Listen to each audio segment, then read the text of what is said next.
Please remain standing.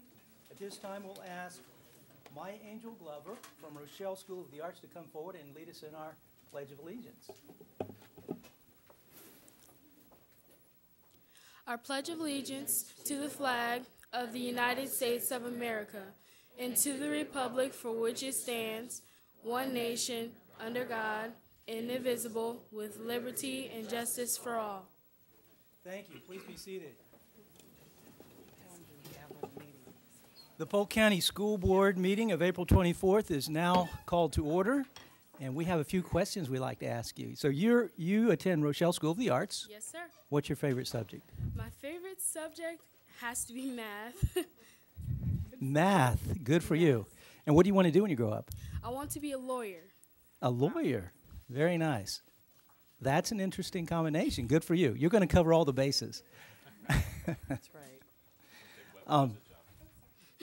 And your name is My Angel. Yes, It's a sir. very pretty name. So do you have anyone here with you that you'd like to introduce? Yes, sir. I have my mother, Shamrika Johnson. I have my Please. two siblings. Please stand up, and we'd like to recognize you. Stand up.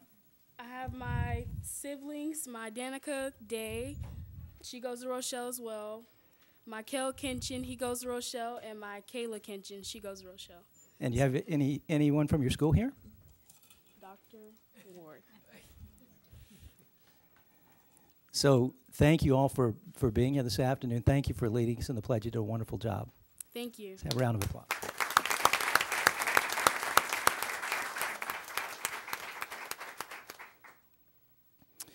So the first item of business is motion to accept the school board agenda. Do we have any revisions, Madam Superintendent?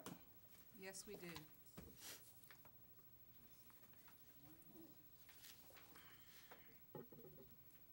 Item C7, Arts in Our Schools Proclamation, replace backup.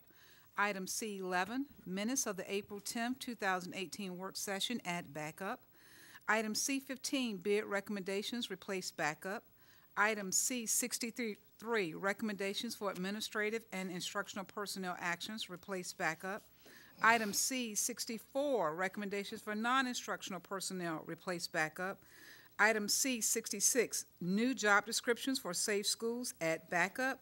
Item C70, out-of-state field trips, replace backup. That concludes all of our revisions for this evening.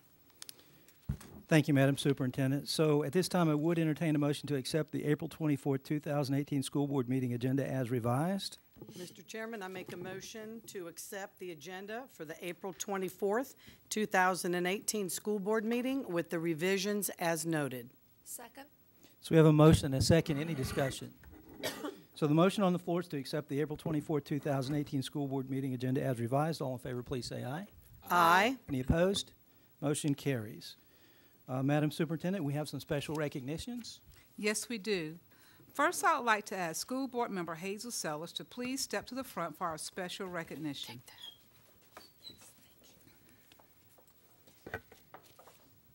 Next, I would like to ask Senior Director of Public Relations Rachel Pleasant to step forward for the student logo reveal. Is this in the right order? Do we need a drum roll? What is she doing?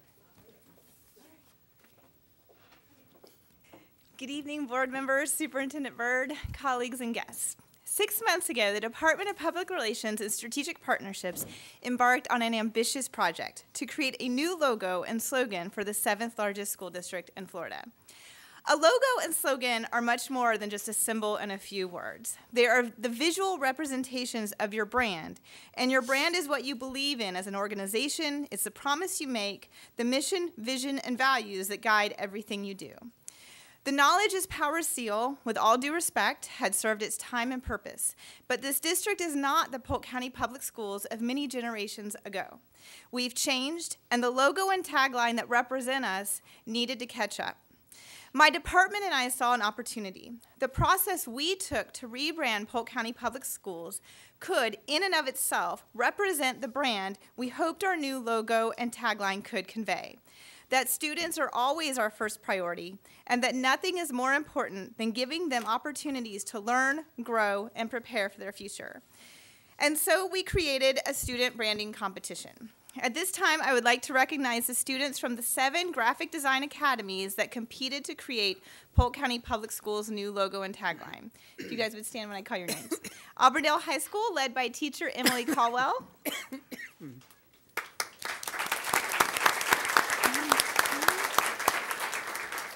Bartow High School, led by teacher Laura Webster.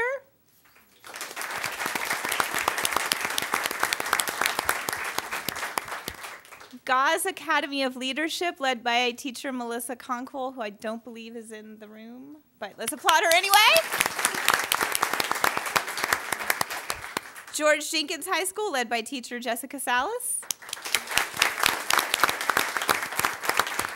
Haines City High School, represented tonight only by teacher Garrett Hicks. Lake Gibson High School, led by teacher Tina Early.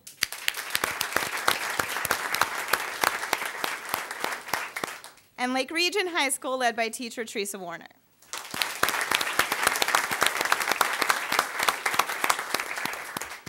The Department of Public Relations and Strategic Partnerships happens to share a hallway with our Workforce Education Department, which oversees these and all the district's career academies. As you know, we are a nationally recognized leader in career education, and so as we were designing this contest, we researched the key components of career and workforce education, one of those being, of course, real-world experiences. This competition was already going to be a real-world project, but my team and I saw we could make it even more so by going out into the business community and recruiting business partners to mentor the students as they develop their logos and taglines. And so that's what we did. 7 amazing business partners signed on to be part of this project, and I want to make absolutely clear, this was no small undertaking. These business partners have given many hours of their time and countless insights from their years of experience in the field to our students. They gave presentations about branding and design at our opening symposium in February. They traveled to each school and spent one-on-one time with the students critiquing their work.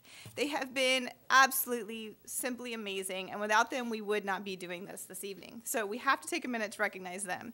Daniel Barcelo with Lakelander Creative. Is he here? He's not, but he was fantastic. Okay.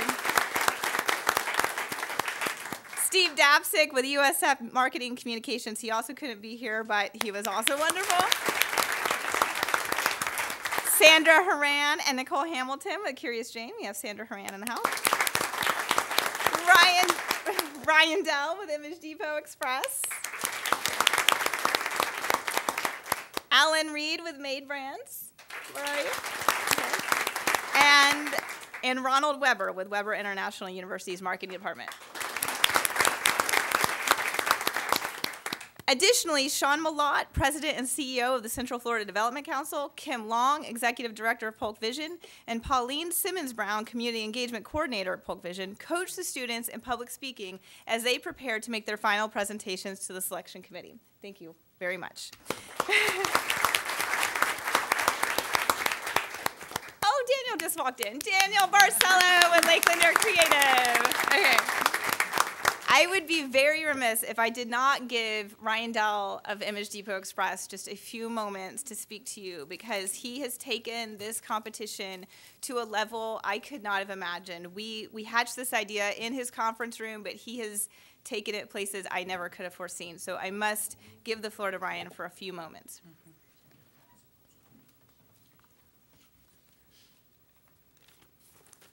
Thank you, Rachel. I'm Ryan Delavaneri with Image Depot Express, and I've had the pleasure of participating on the panel of judges for this competition. I'd like to first take a moment to thank everyone that made this project a reality. The entire board and Superintendent Byrd for giving the students an opportunity to make history.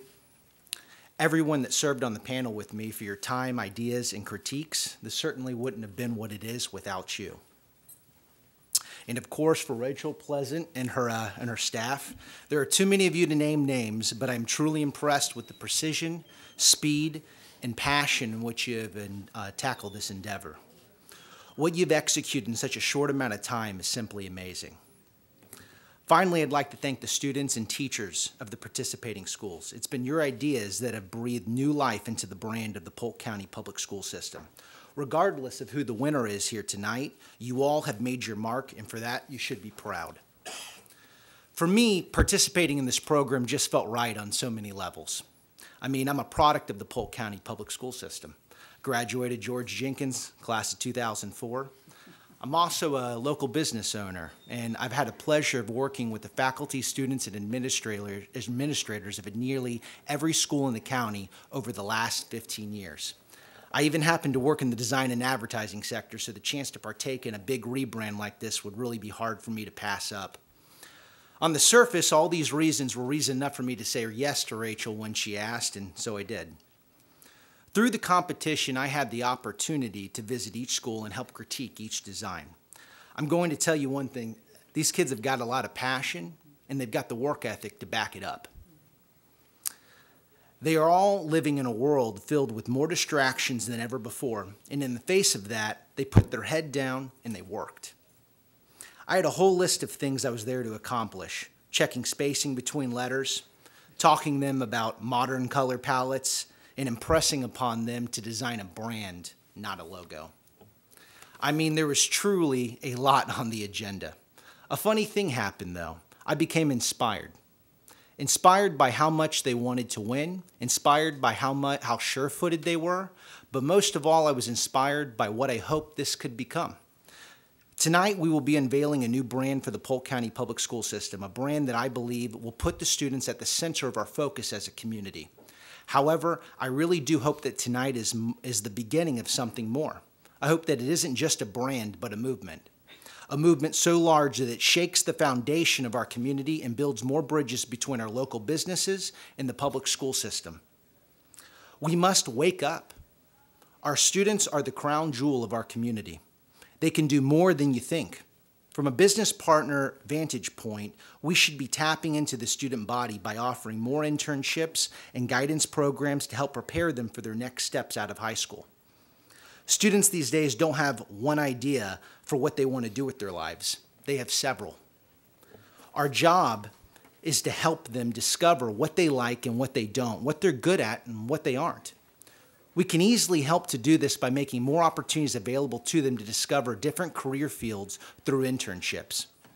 If you don't already have a program going on or think you're too small of a business to offer one, this is your wake-up call. Just look at what they're doing here.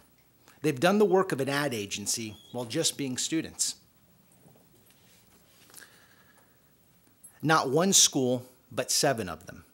I think this helps to demonstrate the ability and want on behalf of our students to discover more about themselves and their capabilities. It's our job as business owners in the community to help foster this. A few moments ago, I listed a multitude of reasons that I wanted to be a part of this program, though I didn't list the most important reason of all. My reason for being a part of this program is because in addition to being all those things, I'm also a dad. And I want to see Polk County Public Schools be all that I dream of for my children. I see the potential of our school system, and I see that they're doing a lot with the limited resources that they have. But I think we all know those resources are being stretched thin. Image Depot Express is proud to be a partner with PCPS through its first rebrand in the county's history. To this end, we've agreed to donate a series of items that will help create awareness around the rebrand.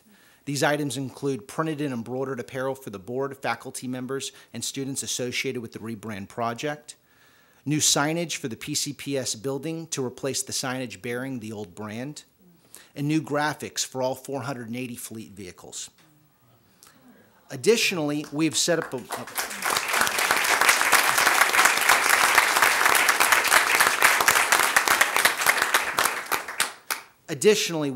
web store with printed and embroidered apparel items showcasing the new PCPS brand.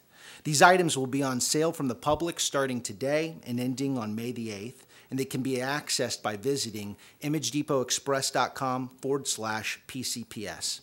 All the net proceeds from the store will be donated to PCPS to assist in establishing a scholarship fund and the rebrand expense. It has been our pleasure to be associated with the PCPS and this project. We believe in putting students first and hope that a new brand for PCPS is the start of a movement toward community involvement for the county's educational system. Thank you.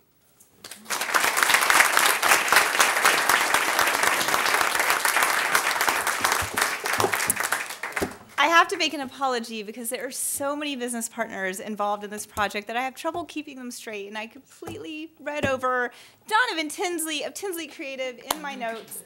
Donovan was the second partner to sign on to this project, and without him, that was the momentum I needed to keep this thing going. So I'm sorry that I'm nervous, but thank you for being here almost since day one. Thank you.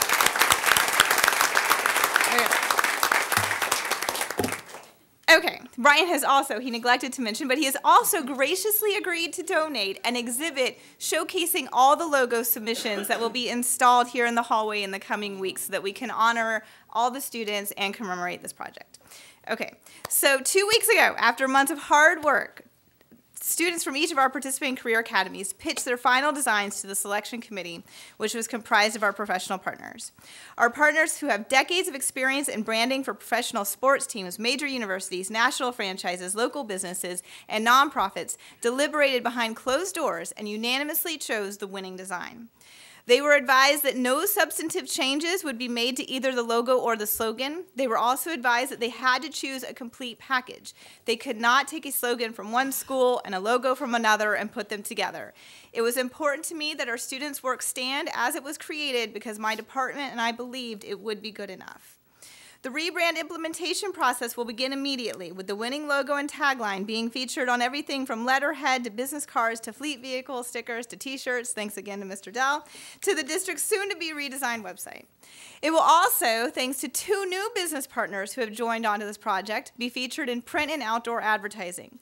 The Ledger Media Group has donated in-kind advertising to help us promote our new brand, and Jim Maskus, General Manager of Lamar, has agreed to donate billboard space to help us announce our new brand to the community. But that's not all. Inspired by the process we've taken to create our new logo and tagline, Jim has agreed to let us create a biannual student billboard contest. At this time, I would like Mr. Maskus to come up and just share a few words about why he wanted to get involved. Good evening. My name is Jim Maskus. I'm the General Manager of Lamar Advertising. First, I'd like to thank Rachel for giving Lamar the opportunity to expand our relationship with the school board. As many of you guys know, every year we donate digital space in recognition of the Polk County Teacher of the Year and are happy to be able to do that. Lamar takes a lot of pride in giving back to the communities where we work and operate. I look forward to displaying the brand new logo in front of thousands of people in our county on several of our digital billboards in the next coming weeks, and look forward to working more with Rachel. She's a true champion for you guys. I don't know Rachel that well. In fact, tonight's the first night I met her, but we talked on the phone and we emailed a lot, and she's very persistent, very energetic,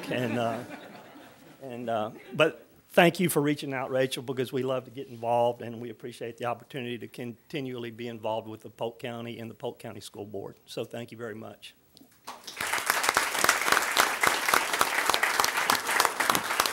Okay, so we are about to reveal it, I promise. Okay, however, I cannot do that before I thank just a few key individuals. My entire department in some way made this possible, but there were a few people who really they embraced this idea and they made it happen. Nathan Whaley, Jeff Hoskins, Sean Lawson, Eric Endicott, Katie Mullen, Jeremy Cobble, and Kim Johnson were absolutely indispensable. So thank you wherever you are. I know you're back there somewhere supporting me, so thank you. Okay, so in a second, we're going to reveal the new face of Polk County Public Schools. I'm going to ask the winning team, when they realize that they have won, to come up here and share their names and their inspiration and their thought process behind the design. So, Nathan and Jeff. Okay. Wait. Can we go see it? You're going to see it up here, right? Guys in the booth? Oh. We talked about this. You can't see it. If you want to come around, you can come around. Okay, all right, give it a second. Can we do a drum roll? Okay, ready? The new face of Polk County Public Schools is... Ready?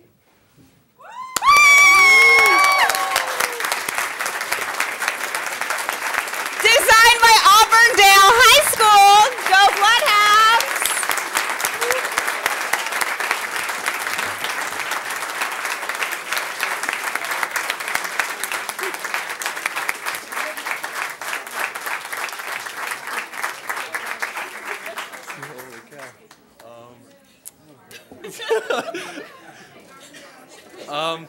Well, I don't know what to say, but thank you. This is absolutely amazing. It is absolutely insane to see that our work from the past two and a half months has come to fruition, and that we provided a brand worthy of Polk County Public Schools. I'm Ross Persichetti, by the way. I'm a senior at Auburndale High School, and then I'm Connor Grove. I'm a junior at Auburndale High School. I'm Emily Caldwell. I'm their teacher, and then we also had two girls, Caitlin McCall-Hill and Jaden Smith, who could not be with us tonight. And then we were told that we were supposed to speak about the meaning of the logo. From the very beginning, we realized that our audience isn't just teachers, isn't just students, it isn't the board of Polk County, it's absolutely everyone, from a preschooler all the way to an adult, from every ethnicity, every culture, every language. So we wanted something simple that was legible wherever. So we felt that the message of Students First was simple, impactful, and tackled the many issues associated with Polk County by just prioritizing students and education.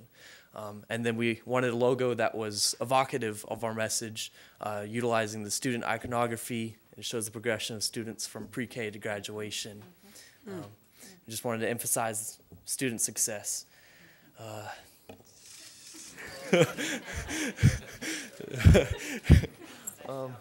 Thank you.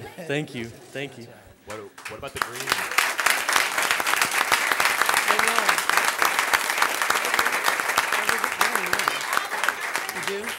So Rachel, we have a question. Yes, sir. What inspired you to use? So much green, which I'm very much a fan of. I don't know if my mic's on it. Well, when we were playing around with the color, because when we made early designs, we were throwing all the different colors onto it to see what worked, and we realized we didn't really like red or orange, yellow, and we found this teal color really simple and modern, almost streamlined in the sense that it fit education because it borrows from both green and blue, and then in color meaning that means like growth, stability, and success. Cool. Yeah. Thank you. Good answer. Thank you.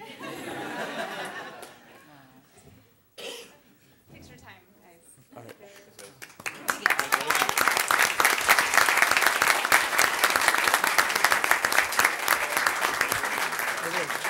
It is. You want to include their principals too, right?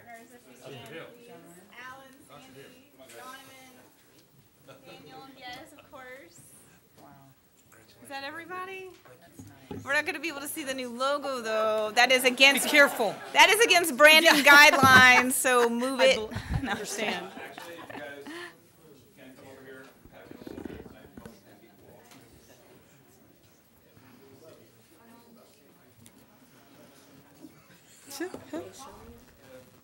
Kind of. I don't know.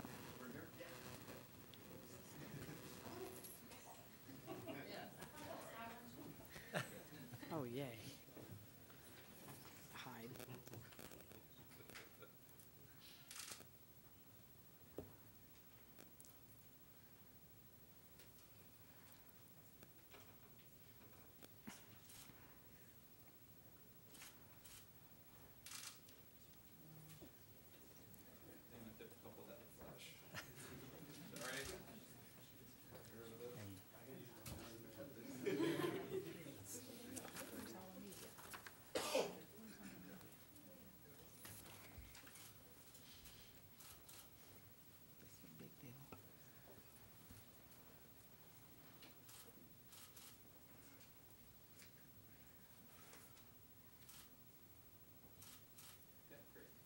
Thank you.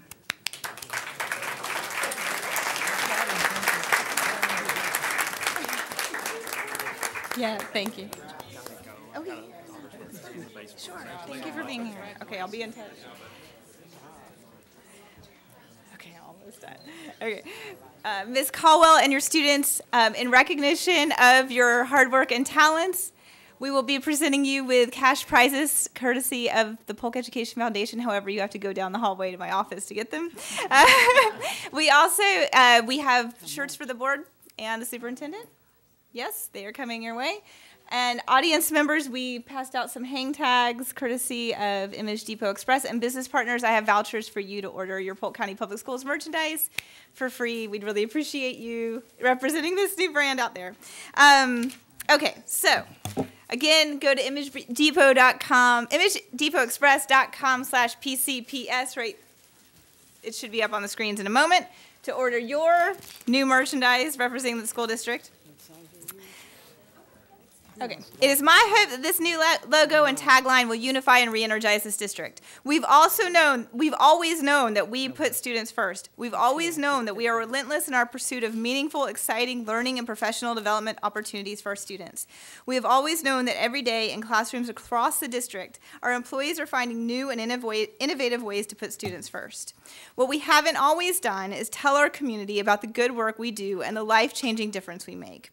This new logo and slogan is a huge step in making our community take a second look at Polk County Public Schools. We are not the district they knew when they were in school. It is time that they rediscovered us and the many ways we're putting students first. It is my hope that one day Polk County residents will spot that teal star and instantly know that it stands for student-centered education, decision-making, and definitions of success. Thank you. We are done.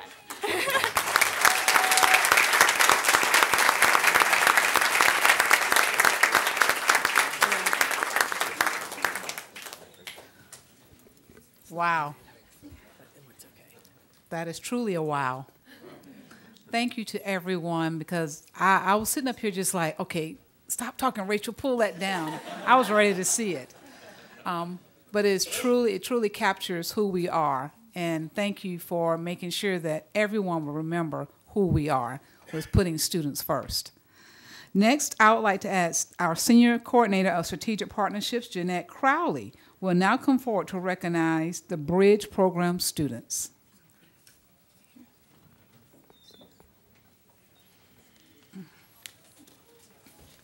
It's a great day. We're recognizing students today. It is awesome. Putting students first.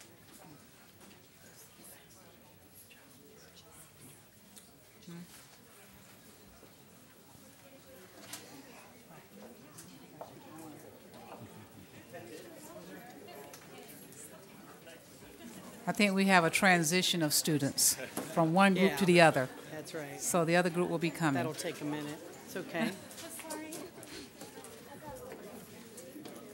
Just stay back there. Yeah, stay back.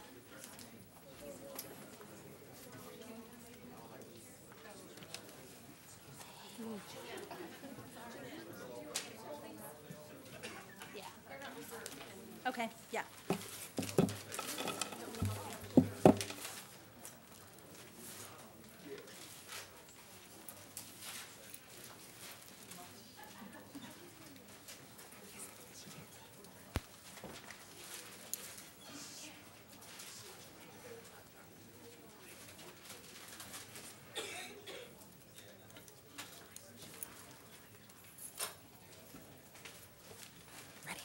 Okay, well, good afternoon. I'm Jeanette Crowley, Senior Coordinator of Strategic Partnerships.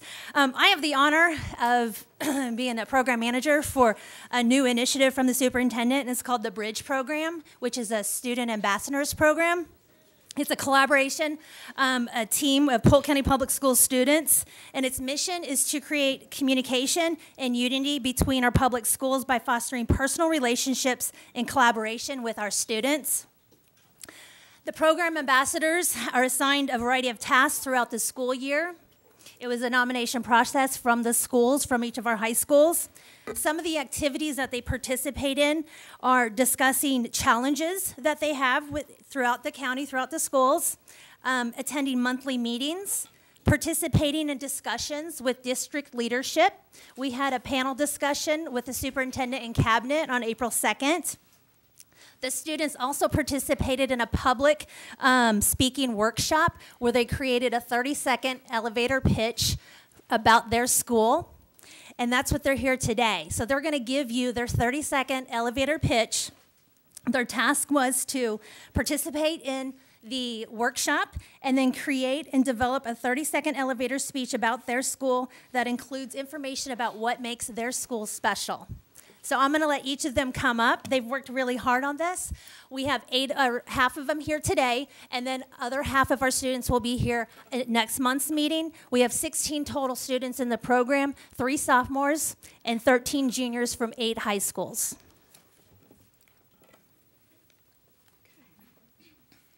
Hello. Hello. Hi, my name is Thomas Townley. I'm a sophomore at George Jenkins High School, and I'm just here to tell you a little bit about George Jenkins. A little bit about myself first. Both of my parents, they're actually a part of the school board. My dad is also a teacher at George Jenkins. My mom works here in the district office. And I can go on talking about our rigorous core curriculum, the AP classes we offer, or our 6 nationally accredited academies. But I think that there's something more to George Jenkins. I think it's the family atmosphere. The moment you walk in, the administration is so welcoming. The teachers are there for you. The student body is just so grasped around just being together. And it's great. We also have clubs that students get involved in. We have a variety of sports that we offer. I'm personally a part of the track and cross-country team. And we also have community events such as Eagle Fest, where we have our students bring our parents to our school and just to show them what we're doing. And I'd welcome you all to come out to one of those events because it really is a great opportunity to join the George Jenkins family. Thank you. Thank you.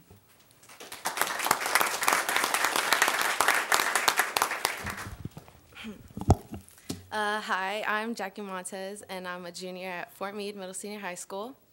What makes my school special is that since it's such a small school, averaging about 700 students, everyone knows each other, including the teachers.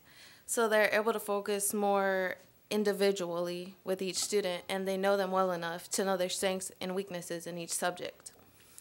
They've prepared me for the future by giving me opportunities to go to different colleges, such as Southeastern University and the University of Florida, to open my eyes to various career paths I might be interested in. Thank you.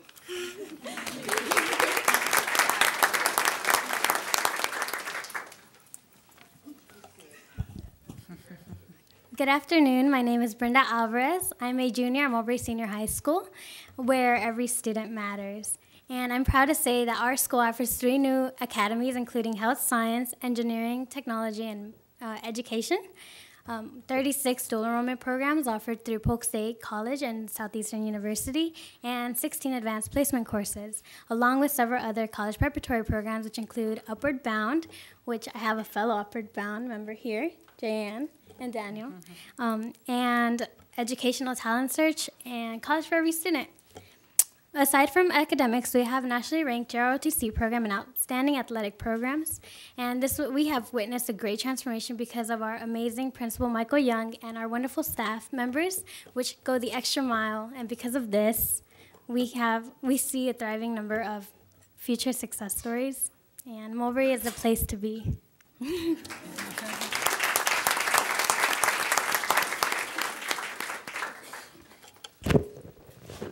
Hello everyone, I'm Sarah McPhee and I attend Auburndale High School as a junior, and I'm a leader around school through several clubs and playing soccer. My school is based on preparing our students for success after graduation and creating an extraordinary environment that inspires greatness, as Principal John Hill says. A great program offered is the Chamber of Commerce Youth Leadership Program, and it's offered by our College and Career Coordinator. It's an excellent way to teach students at AHS about our community and how it all works together. We went on many field trips every month, shadowing different jobs in the county. We graduate from the program actually this Thursday, and I invite all of you to come out and see the Youth Chamber Leadership graduation. It's from 12 to 1:30 at Ariana Beach Clubhouse in Auburndale. Thank you.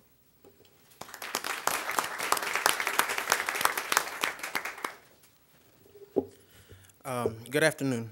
My name is Michael Martinez, and I am a sophomore at Fort Meade Middle Senior High School. My school is on the smaller side with around 700 students, grades 6 through 12.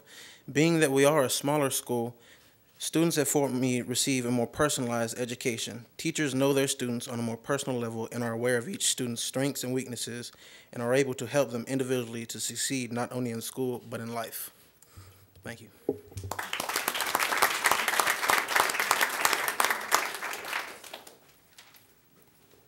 Hi everyone, my name is Alex Pruitt and I'm a junior at Auburndale High School. Auburndale is an incredible school that offers many opportunities for students both inside and outside of school. In school, we have many academies to prepare students for fields in medicine, graphic design, culinary, and NJRTC. Outside of school, we have both JV and varsity sports, and clubs ranging from NHS to TSA to even Anime Club. Another program that students have the opportunity to join is the Shine Mentor program at Caldwell Elementary, which I've been a part of for 3 years. Thanks. Hello, how are you guys? Hello. That's good. My name is Mark Whitaker from George Jenkins High School in Kearney. And George Jenkins is by far the nicest campus I've ever been able to be a part of. The second you arrive at George Jenkins, you're immediately at awe, not only by the wonderful and beautiful buildings that we offer, but also by the immaculate, I might say, landscape which is provided by the amazing custodians. George Jenkins is a very warming environment, which is provided by the wonderful administration and faculty we hold dear to our hearts. Education is something that the teachers take very seriously in the class setting, but also offer any help for any student who is in need. Sorry, if I had to sum up George Jenkins in one word, it would be welcoming. Now, if I could have actually the crowd stand up, if possible. Yeah. At least not us. Yeah. Yeah. We're taking stuff. For it. Yeah.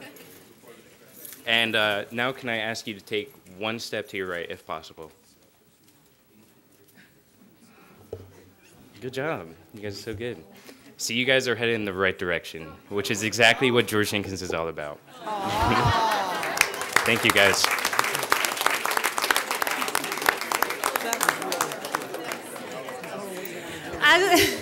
Great job, everybody. As you can see, we have some wonderful students, and we know that, and wonderful programs. So you will be able to hear from more students from our Bridge program next month's board meeting. So thank you for the opportunity. Appreciate it.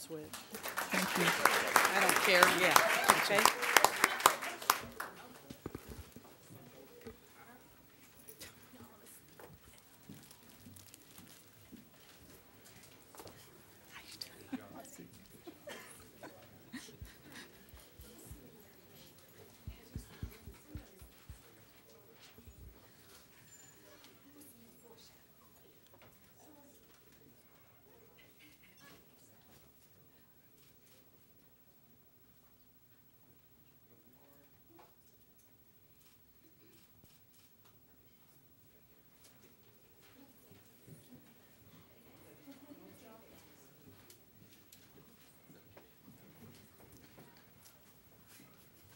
What's next?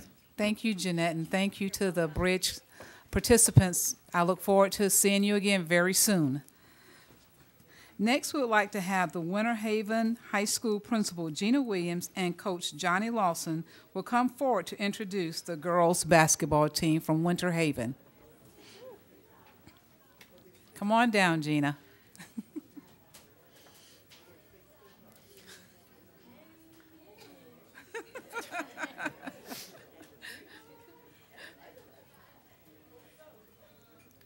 Right there.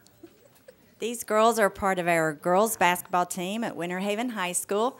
They have been state champions for 3 years in a row, and that is probably the first in Polk County, or actually the Bay Area.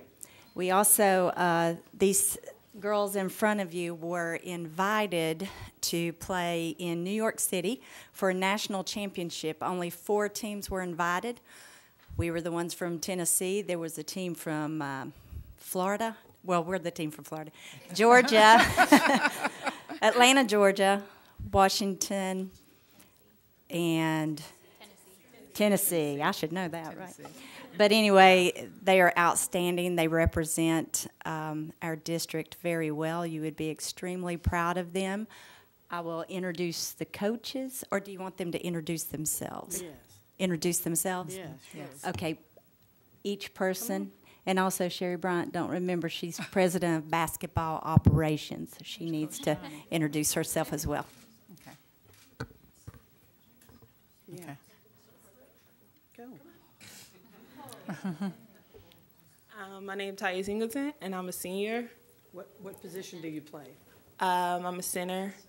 Okay. And also, do you have a commitment to a college? Yeah, I signed to Rutgers University. Yay! I'm Shania Mitchell. I'm a senior. I play point guard, and I'm committed to Hillsborough Community College. Excellent.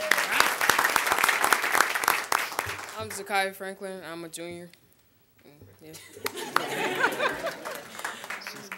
I'm Josiah. I'm a junior, and I'm a guard. I'm Shamari Phillips, and I'm a freshman. Ooh, wow. Wow. I'm Trinity Hardy. I'm a freshman, and I'm a guard. Ooh. I'm Aaliyah Woodside. I'm a junior, and I'm a guard. My name is Rochelle Jacob. I'm a post, and I am a senior. I'm Amaya Small. I'm a senior, and I'm going to Palm Beach State. I'm Twania Radley. I'm a junior, and I'm a guard. I'm Aaliyah Sullivan. I'm a senior, and I'm a guard, and I committed to the University of Tampa. Hi, I'm Donna Battles. I'm a senior. I'm a point guard. I committed to the University of Central Florida. Good evening. I'm Billy D. Washington. I'm one of the assistant coaches. I'm Amanda Woodside, and I'm also one of the assistant coaches. Good evening, I'm Sherry Bryant. I am the basketball operation person and the mom. Gotta have a mom. You want some in the back? And yeah, there you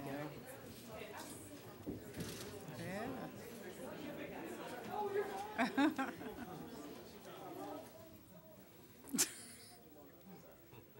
No diamond day.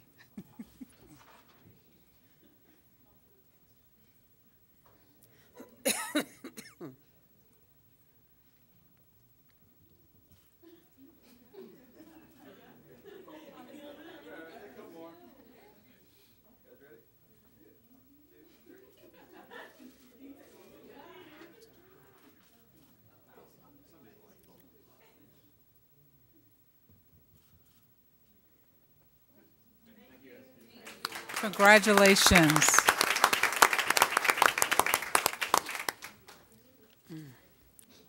Congratulations again, ladies.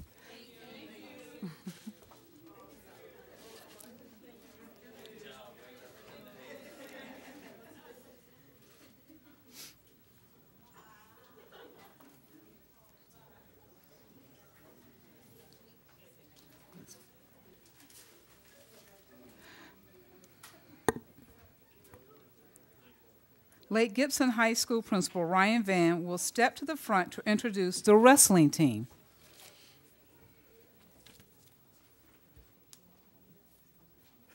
Good afternoon, and thank you for having us out today to recognize our wrestling team.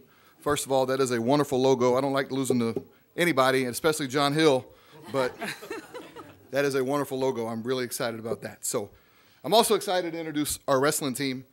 Just a few accomplishments they've had the last 2 or 3 years. Our wrestling team is now on a 25-0 run in dual meets, and that's 2 out of the last 3 seasons. They have been the Polk County Duals champs 10 years in a row, the Polk County Individual champs 11 in a row, the first ever district and regional duals champs this year. They're also the first ever Florida High School Athletic Association 2A state dual championship this year. 2A individual team champs 3 years in a row, 2A regional individual champs, and then along with the dual state championship this year, the wrestling team also won the individual state championship this year, and that is the first team to beat Brandon High School in 17 years. So very excited about that. 8 of our athletes placed in the Florida High School State Tournament. Chase Ayers in the 2A state champs at 106 pounds, and Ashton Habil, a state champ at 170 pounds. So if you're counting, that's 4 state championships of wrestling this year. 2 teams, and just recently, as of last week, we have cracked the national ranking according to USA Wrestling Magazine, and we are number 50th in the nation and the only team in Florida to be ranked nationally by USA Wrestling Magazine. So I will let them come and introduce themselves now. And the other good news to all this is we have 2 seniors on the squad, so we might be here again for the next few years. Thank you, everyone. Head wrestling coach, Danny Walker.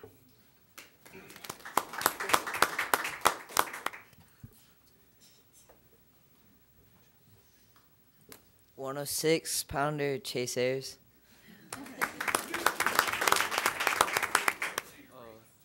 106-pounder Jesse Gear, 10th grade. 10th grade, 113, Connor Williams.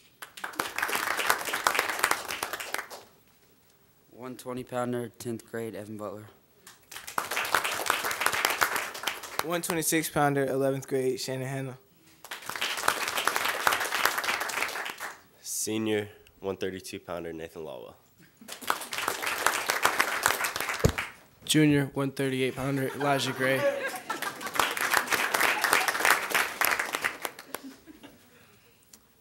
Tenth grader Curtis Felton, 145-pounder. 11th grader, 152-pounder, Troy McAlpin. Junior, Angel Hernandez, 160-pounder.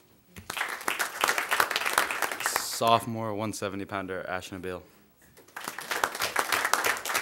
Sophomore, 182-pounder, Caden Cunningham.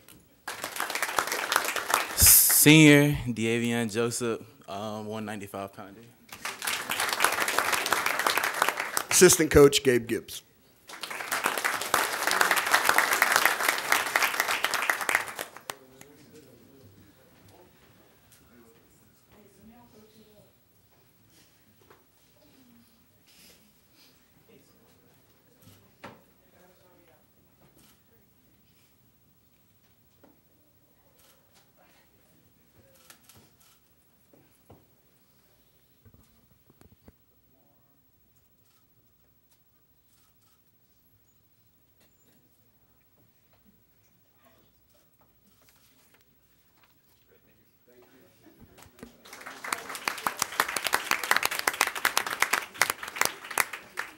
Congratulations again, and thank you. There you go. You're welcome.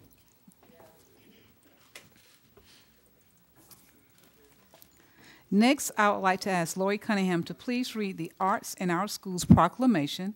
Beth Cummings, Director of Fine Arts, will be accepting the proclamation.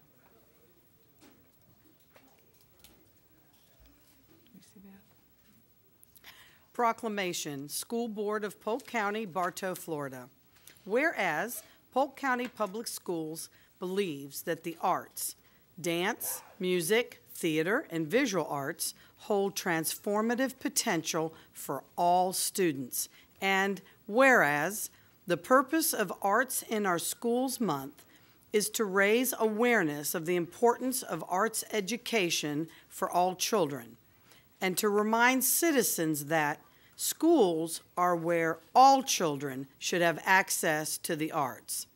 And whereas the study of arts is basic to a complete education, provides a competitive edge for successful educational reform, engages students in individual and group activity, develops creativity, problem solving, and critical and evaluative skills.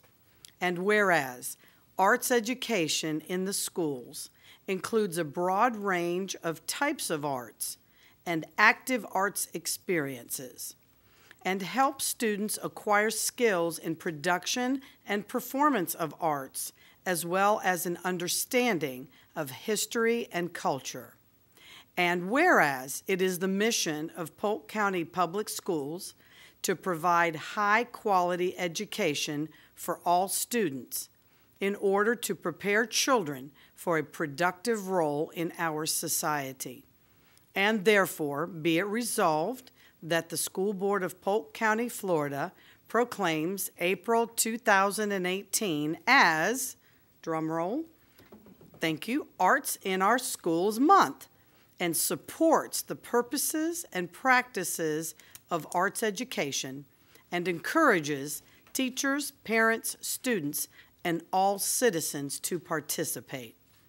The School Board of Polk County, Florida rededicates itself to the maintenance of a quality arts education program that will be relevant to the needs of the children placed in its care and will reach and positively influence each child. Dated today, this 24th day of April, 2018, by the School Board of Polk County, Florida.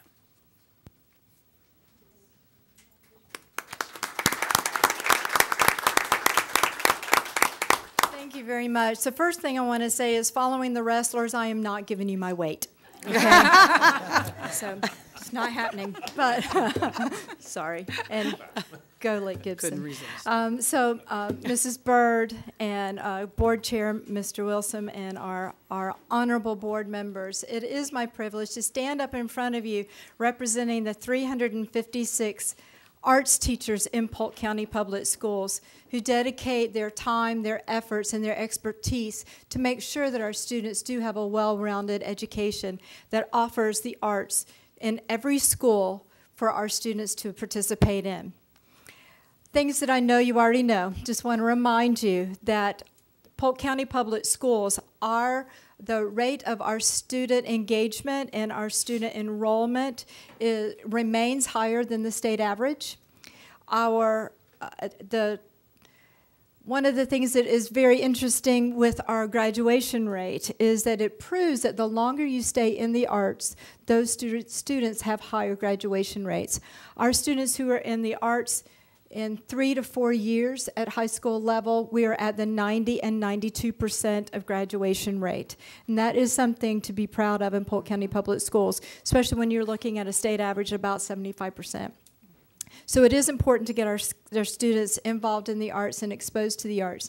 And with that said, I would like to introduce a couple of people from my staff. I will let you know, first of all, that Jessica Fredericks, who is our elementary music specialist, she is currently representing us at a mental health conference over in Orlando, where she just presented this afternoon about the drumbeat program in Polk County Public Schools. She said it was very well represented, and I could share that with you. But let me also introduce to you our newest member of our team, Chuck Fulton. He is our instrumental music specialist. And our senior coordinator for visual arts is with us here today as well. This is Ms. Nancy Puri. And on behalf of all of us, we want to thank you for continuing to support the arts in our schools. It doesn't happen everywhere and is very encouraging to me to know that we have a school board that stands behind us. We thank you very much.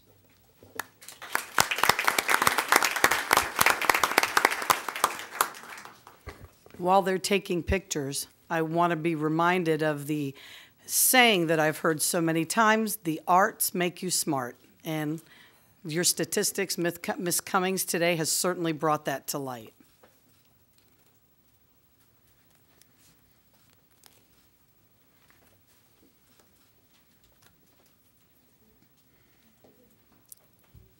Thank you, and that concludes our special recognitions for today. Thank you, Madam Superintendent. If anyone would like to leave, this would be an opportune time to do so. So at this time, I would like to invite anyone from the audience who would like to come and address any item on the agenda to please come forward and do so at this time. It's all the wrong sizes. Ms. Capizzello, if you would, please state your name for our record. Mary Ann Capizzello, President of the Polk Education Association. I'm addressing 2 items on the agenda. The first is the low-performing schools. We are very, very grateful to the fact that the superintendent branched out and found a new way to move forward with something and to come up with an option for these schools that are working so hard on behalf of the students that they serve. The amount of time, work, and dedication that is going into their success it's just amazing. And the fact is we have a broken accountability system, and we have all these things, but we have to follow the law. And I think the superintendent did a fabulous job in finding a way to meet the letter of the law while not harming the students or the teachers and support staff that serve those schools. So we appreciate that. The second thing I'm addressing is the Guardian program. And again, what you are going to vote on tonight is in line with what came within our survey. Teachers and support staff that wanted trained staff to carry weapons in their schools if there had to be weapons in their schools. And so we thank you for that as well. But I'm going to talk to you about the fact that both of these mandates are grossly underfunded. And we continue to live in a world where we talk about these wonderful things and we keep on pulling rabbits out of our hats to keep all these programs going. But what is appalling is what is happening with our education budget. So what I'm going to do now is read to you something that we're asking our teachers and support staff to do. So here it goes. Dear Senator Stargell, I'm writing to express my utter disappointment in the state's education budget. I am appalled that you supported a budget that harms our students and those who work on their behalf. Polk students deserve better than 3 cents. You should have fought for better funding for our students across the state and certainly in Polk. 3 cents per student is a disgrace and it harms our students. I want you to know that I love the students that I serve, Senator Stargell, and I want you to know that I vote. P.S. I am attaching 3 pennies as an object lesson. I just wanted you to see the financial impact of your budget and let you know why it does not make sense. Signed, a concerned Polk County educator. So as we continue to do these things, as we continue to have to find money for unfunded and grossly underfunded mandates, it's time for us all to stand up. Stand up for our students, stand up for our schools, and stand up for the funding that we need. So I'm going to actually give a little bag. It has this letter, it has the pennies, and it has the tape. And we invite you to join us in letting Senator Stargell know that our students are worth more than 3 cents. Thank you.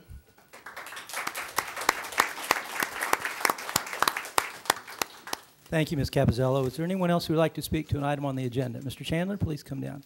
Please state your name for the records, and what agenda item would you like to speak to?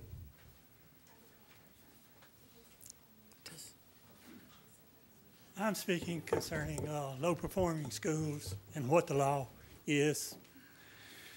First of all, you should know that in 1998, the state constitution, there was an amendment which outlined what law was and what your responsibilities are, and what your legal responsibilities are, and what that of the state is. So I like to, you're getting a copy, and that is an actual copy of the state constitution. Let me read the amendment that was adopted in 1998 dealing with your rights, and as well as the citizens. The school board shall operate, control, and supervise all free public schools within the school district. Now, no statute can be written to take that away from you. And that's what's tried to be done by the state. What rights do they have? If you go down section 2, the State Board of Education shall be a body corporate, have such supervision of the system, and I emphasize supervision of the system, of free public education as provided by law. Does that mean that the state, or DOE, through a state statute, can say, this school is low performing. You must give up your right to operate, control, and supervise that school? Absolutely not. If you take them to court, I can't imagine any lawyer not being able to win that suit. I mean, it is crystal clear. Let me read it one more time. The school board shall operate, control, and supervise all free public schools within the school district. Nowhere else in the state constitution is any right given to operate, control, and supervise schools other than to you within this district. Don't let the DOE or the state use state statutes to try to overrule the state constitution. It separated these during 1998, and it is clear as to what your rights are and what their rights are. Stand up for the rights of the people in Polk County, the teachers, the taxpayers. Don't allow the state to come in with state statutes and tell you that you have to give up any of those rights. You do not.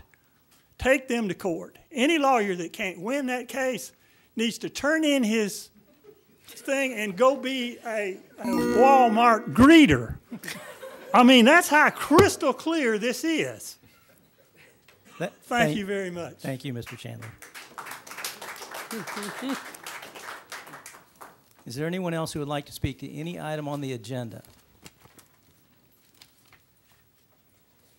Please state your name for the record and tell us what agenda item you'd like to address. Yes, hi, my name is Denise Williams. My daughter was Teresa Gottney, the 14-year-old. Yes, ma'am. Will be an opportunity to speak about items not on the agenda a little bit later. Would you? Oh. Yes, sir. Point of order on that. They told me I was on the agenda.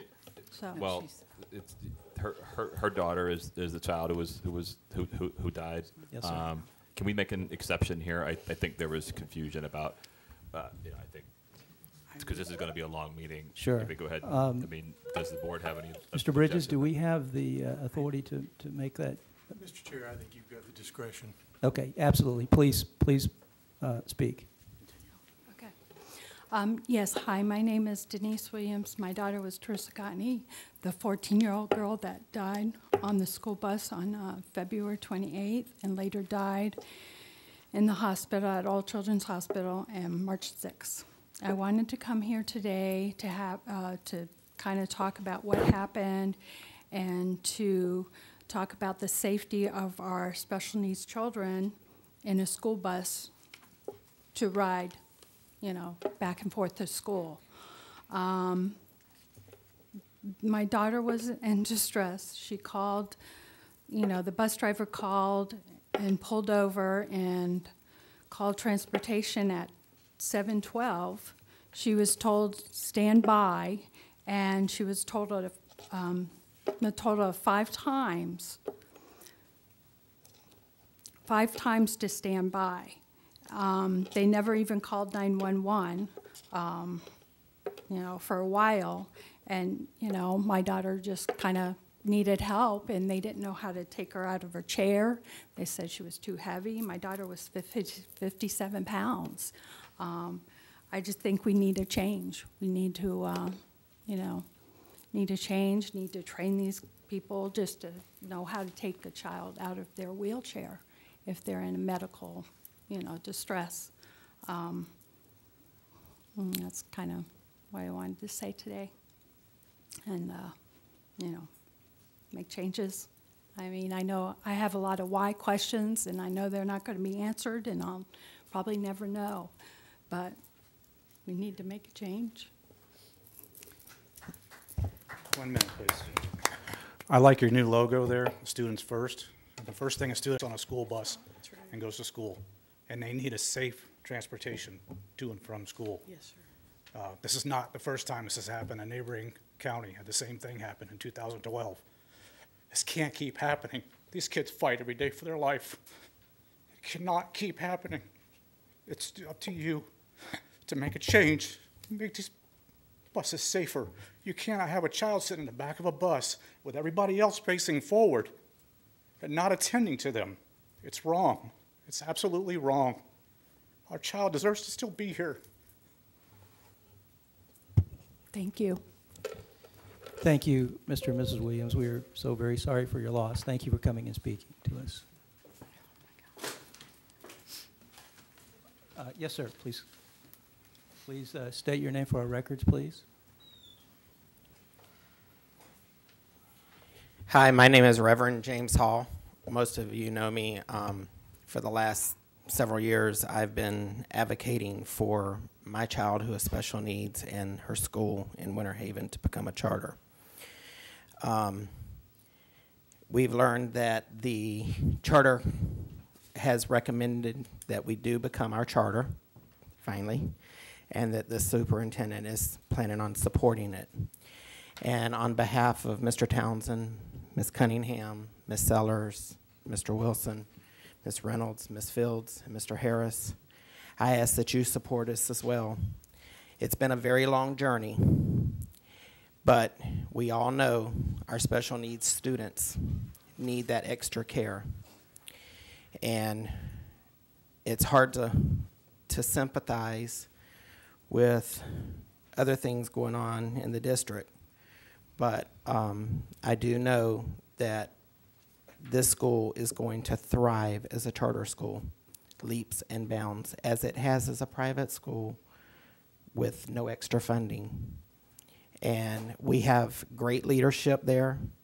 Dr. Callens is a remarkable principal and has completely transformed our school in the short time that she has been there.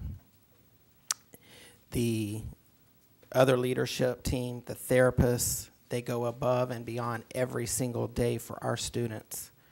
My daughter was nonverbal and was sitting on a beanbag at a Polk County Public School, first grade, kindergarten, and into second.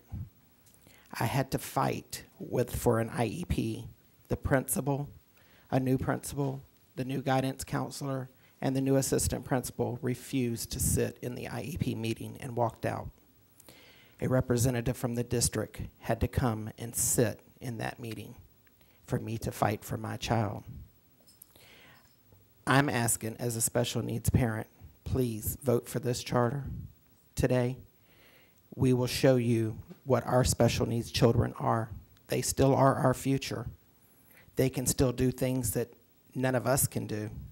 Some of them may translate in a different way. My daughter, since she has went to the school in Winter Haven, now speaks. She's going in the 5th grade, or actually 6th grade, excuse me. She gets along with peers. She doesn't sit by herself all the time anymore. She doesn't stare off into space. And all of this is with losing her mother.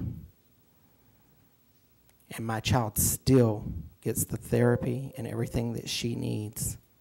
And I see new light in her eyes every single day. And I'd like to give recognition to Dr. Callens and her staff that's out here supporting us as well, and to you guys for hopefully voting along with the superintendent and the charter commission that we become a charter school in Winter Haven. And I thank you very much, and y'all have a blessed evening. Thank you, Reverend Hall. Thank you. Is there anyone else who would like to speak to items on the agenda? Okay. This time,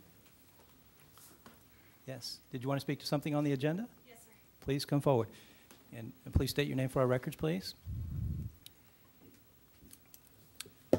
All right. Good evening, board members. My name is Kayla Tedder. I'm a current student at George Jenkins High School, and I'm here to discuss the low-performing schools and the Guardian program. As the president of the PEA mentioned before, these new proposals are both grossly underfunded, and I am personally wary about the district's finances and ability to cover the expenses. But I believe she covered that topic very well, so I'll skip ahead. I stand before the board today not to tell you how to vote, but to urge the board to consider the implications on the students of Polk County.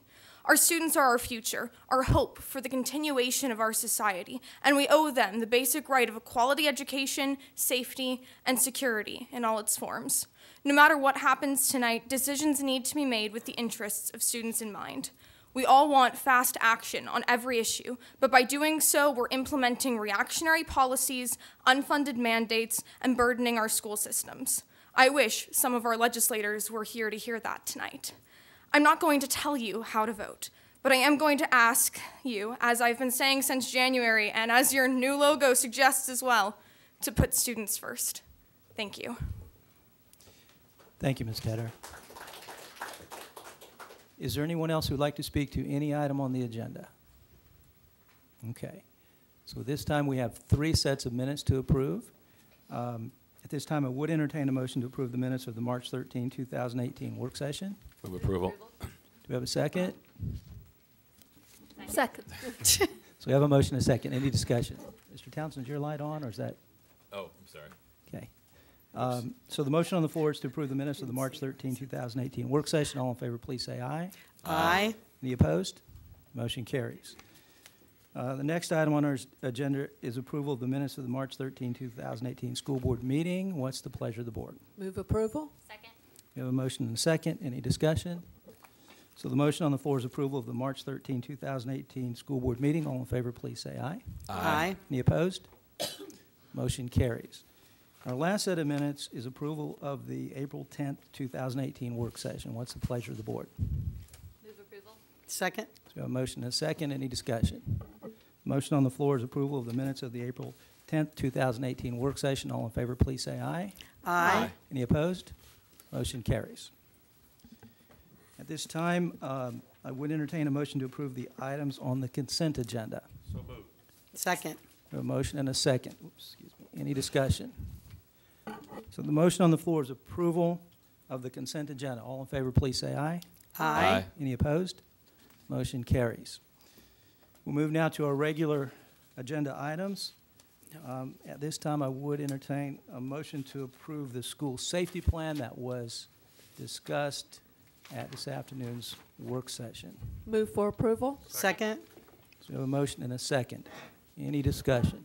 Mr. Townsend. Just a couple of things. No particular order. I would encourage everybody. The video of that session this morning will be up soon if it's not up already. It's a good presentation about what we're doing. There's a lot to it. The sort of key takeaway for news will be the structure of our armed security for schools. There's the word guardian is in the name of what we're doing, but it's not what you heard from the law. It's sort of an intelligent hybrid of things. Uses the guardian training, but does not arm staff. We hire people who are uniformed, who will become staff members. It's a really very clever, smart way of dealing with the law that we were dealt. To that end, I got this weekend. This was mailed to me. It's in case you can see it. It's a Kelly Stargell campaign mailer, where she's bragging about her school safety plan. She has not been here to help us figure out how to implement it. She certainly didn't help fund it, but she is bragging about it and spending thousands of dollars to send to you. Just want to vet out. Our law enforcement partners are here on the ground with us trying to make this work. I hope our legislators will be as responsible as them and will work as collaboratively with us as they have. But as you can see, they're not here tonight. None of them bother to show. They have enormous impact on what happens here, and you don't see any of them here, but you do see their mailers. So keep that in mind, please. Thanks. Thank you, Mr. Townsend. Mrs. Fields? I would just request, we have some very important items on the agenda tonight, and it would be nice if someone from the staff could summarize these items, like the school safety plan. Somebody could summarize the educational directions, and someone could summarize the transfer of the former John C. Cox, because we had the benefit of the work session this morning, but a lot of the people in the audience did not. Madam Superintendent, do we have someone who might be willing to do that? Is Dr. Hutek in here? He stepped out. We'll continue with the comments and then with the discussion, and if you don't mind, if you can invite him. Okay. We'd appreciate that. Mrs. Sellers? I'm very pleased with the plan that our superintendent came up with in collaboration with our sheriff, and I understand our police departments as well.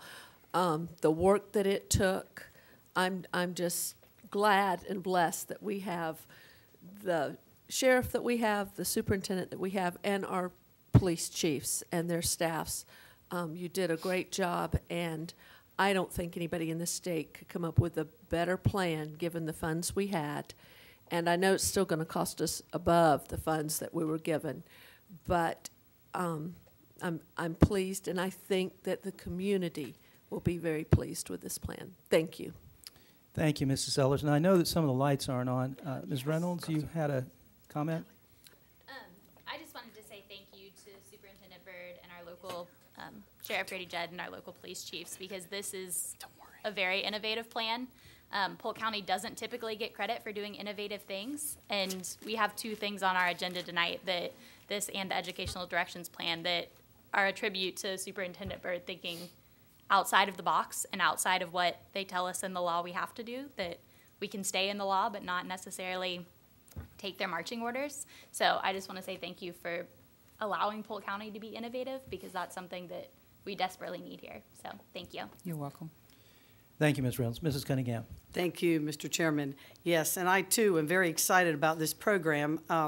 As we started discussing this after Sheriff Judd came and made his presentation to us a month or so ago, I made it a point to visit schools around our district to get a pulse of how our teachers, administrators, paraeducators, bus drivers, custodians, cafeteria workers, bus drivers all felt about the options that we were presented by the state.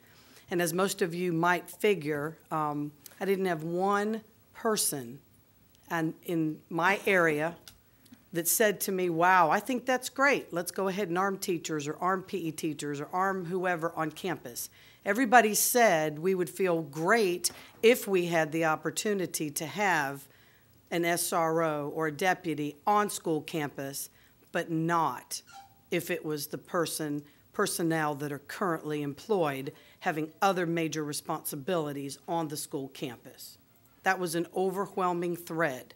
So to come to find out that between Sheriff Judd and Superintendent Byrd, that this hybrid model, as it's being called, at least for me, that we were able to take the best of the Guardian program, but apply it in our school district so that we would not be asking our current school personnel to assume not only their teaching or their PE duties or whatever, that this way these individuals who will be our safety school guardians are folks that are going to be hired, and that is their primary job and responsibility on that campus. So I'm thrilled that it came to that. I know that we have some SROs already in our schools, and those will remain. And what we're saying is if there's been a shared opportunity, for example, a middle school may have an SRO currently that they share with an elementary school or two. Once this program is unveiled in our schools in August, that each school will have their own person responsible at the school. And I just think it's just a wonderful opportunity to keep our schools safe. Because quite frankly, if something should happen, God forbid that it ever did, I wouldn't want somebody to look at me and say, hey, y'all had an opportunity and you did nothing. We had an opportunity and we did something. And we're expected by state law, right, Ms. Byrd, by the governor, to have this implemented as of August 13th. So the timeline is quite quick. But I just wanted to say that so that people knew, because a lot of folks have seen the word guardian and are thinking that it could resemble the one that Sheriff Judd came and spoke to us about, and it's not that. It's a hybrid guardian program, as I've explained, where folks will be hired specifically to do that duty in that school. Thank you. Thank you, Mrs. Cunningham.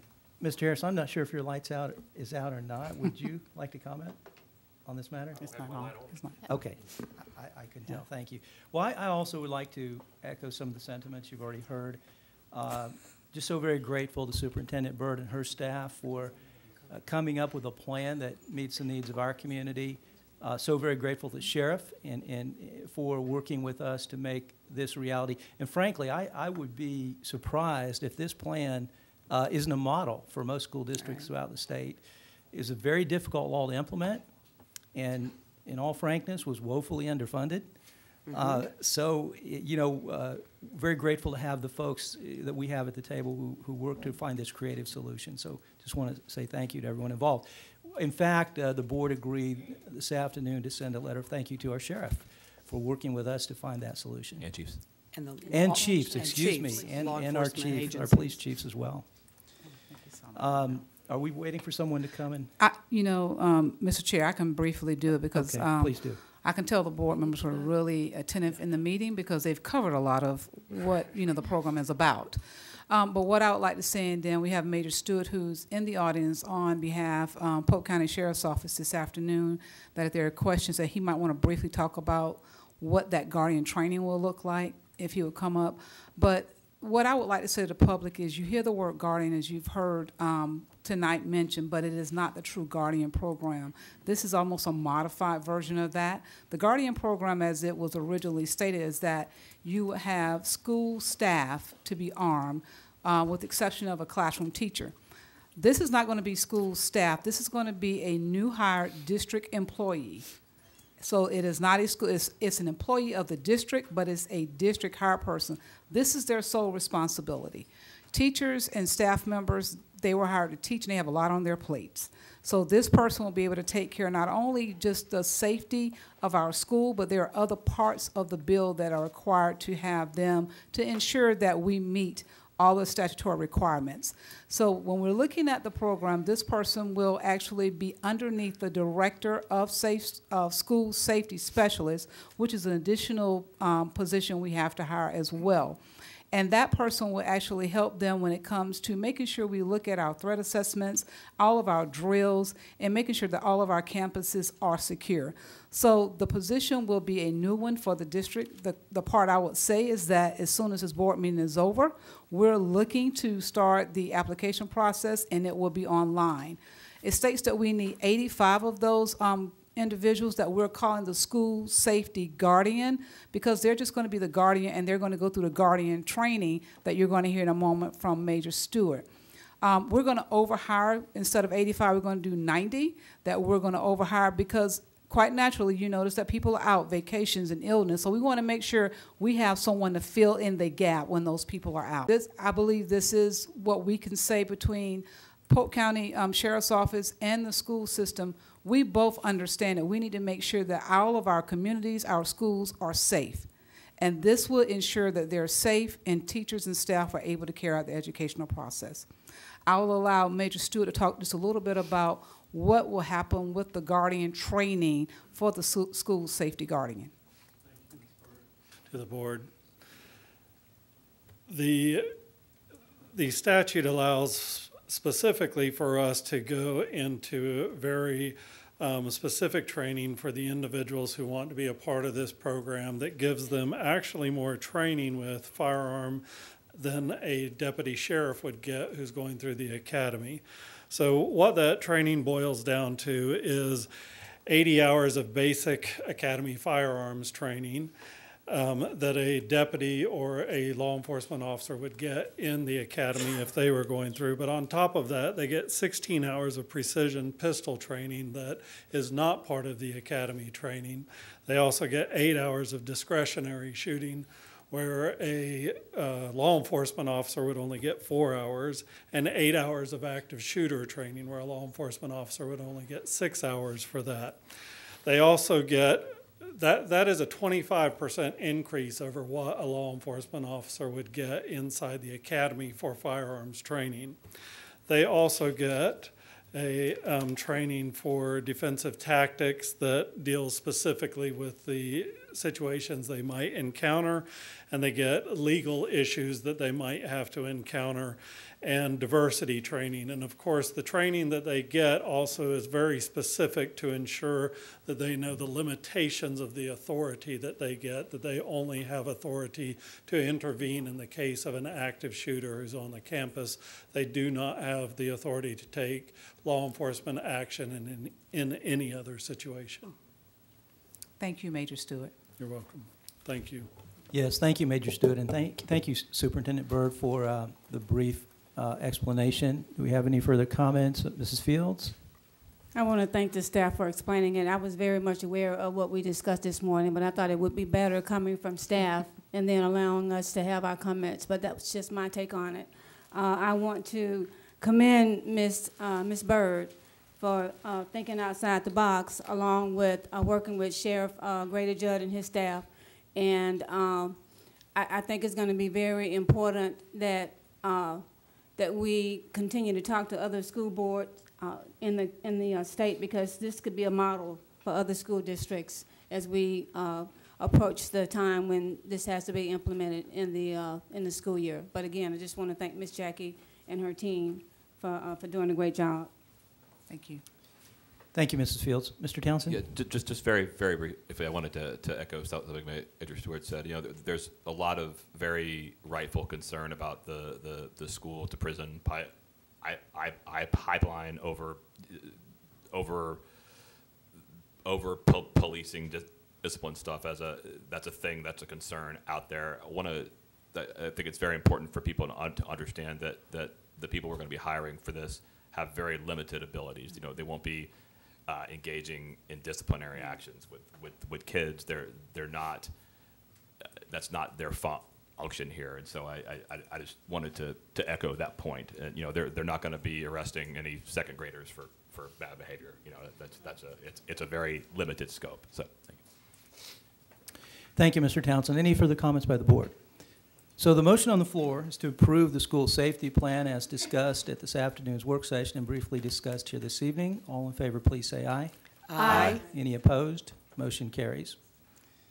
The next item on the agenda is approval of the contract with Educational Directions in the maximum amount of $2.1 million. What's the pleasure of the board? So moved. Second. So we have a motion and a second. Do we want to bring someone forward to discuss this first? Dr. Akes Okay. will come forward, Chief Academic Officer.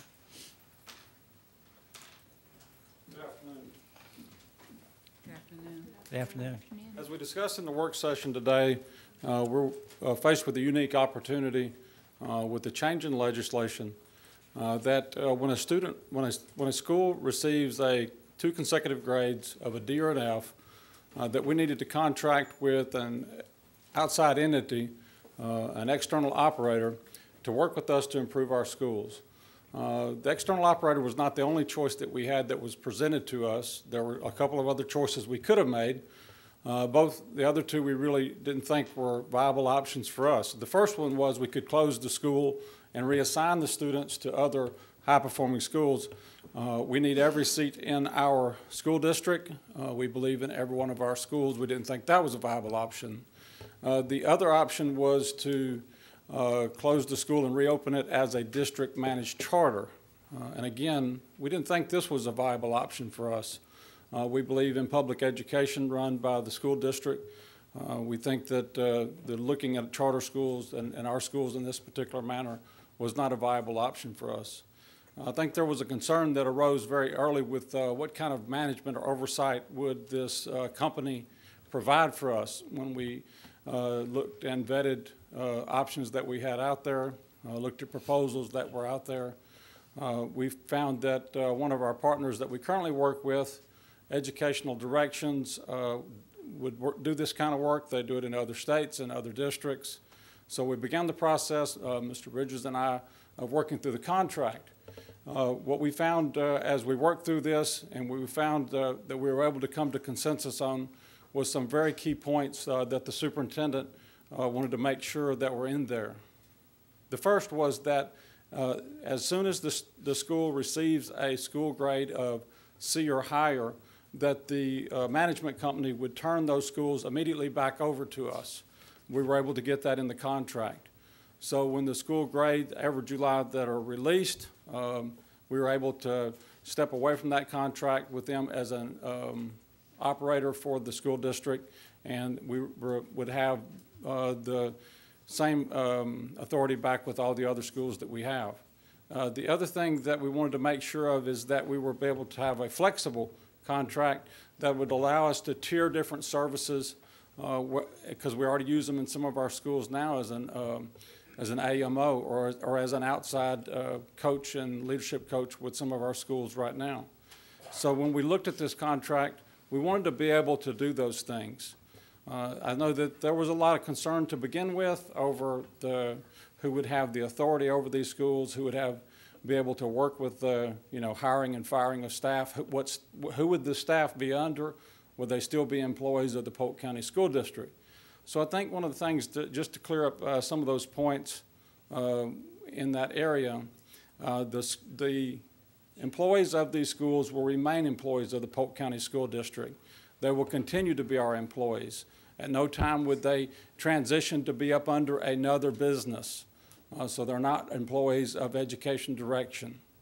The next question that came up, will benefits and everything else remain the same? Absolutely. There'll be no break in service, no break in benefits. So what kind of authority would education direction have within these schools with the Polk County School District? And the way that I kind of likened it and the way that I kind of look at it is the difference between delegating responsibility and authority. You can always delegate authority, but you cannot delegate responsibility. In other words, we have a responsibility to all the students in our school district and all the staff in our school district to educate and provide an environment where all students and teachers can thrive. So that is our responsibility. With that in mind, I cannot delegate the authority of something of that magnitude to somebody else, because at the end of the day, if something was to go wrong or something was not to improve, the superintendent would be the one we would be looking toward for guidance, but the school board would also be looking toward the superintendent to make recommendations on this. So I think that's a very important point that we wanted to make sure of with this. So when we go to improve schools like this, we will have recommendations and work collaboratively. We have a good partner with Education Directions. We already work with them.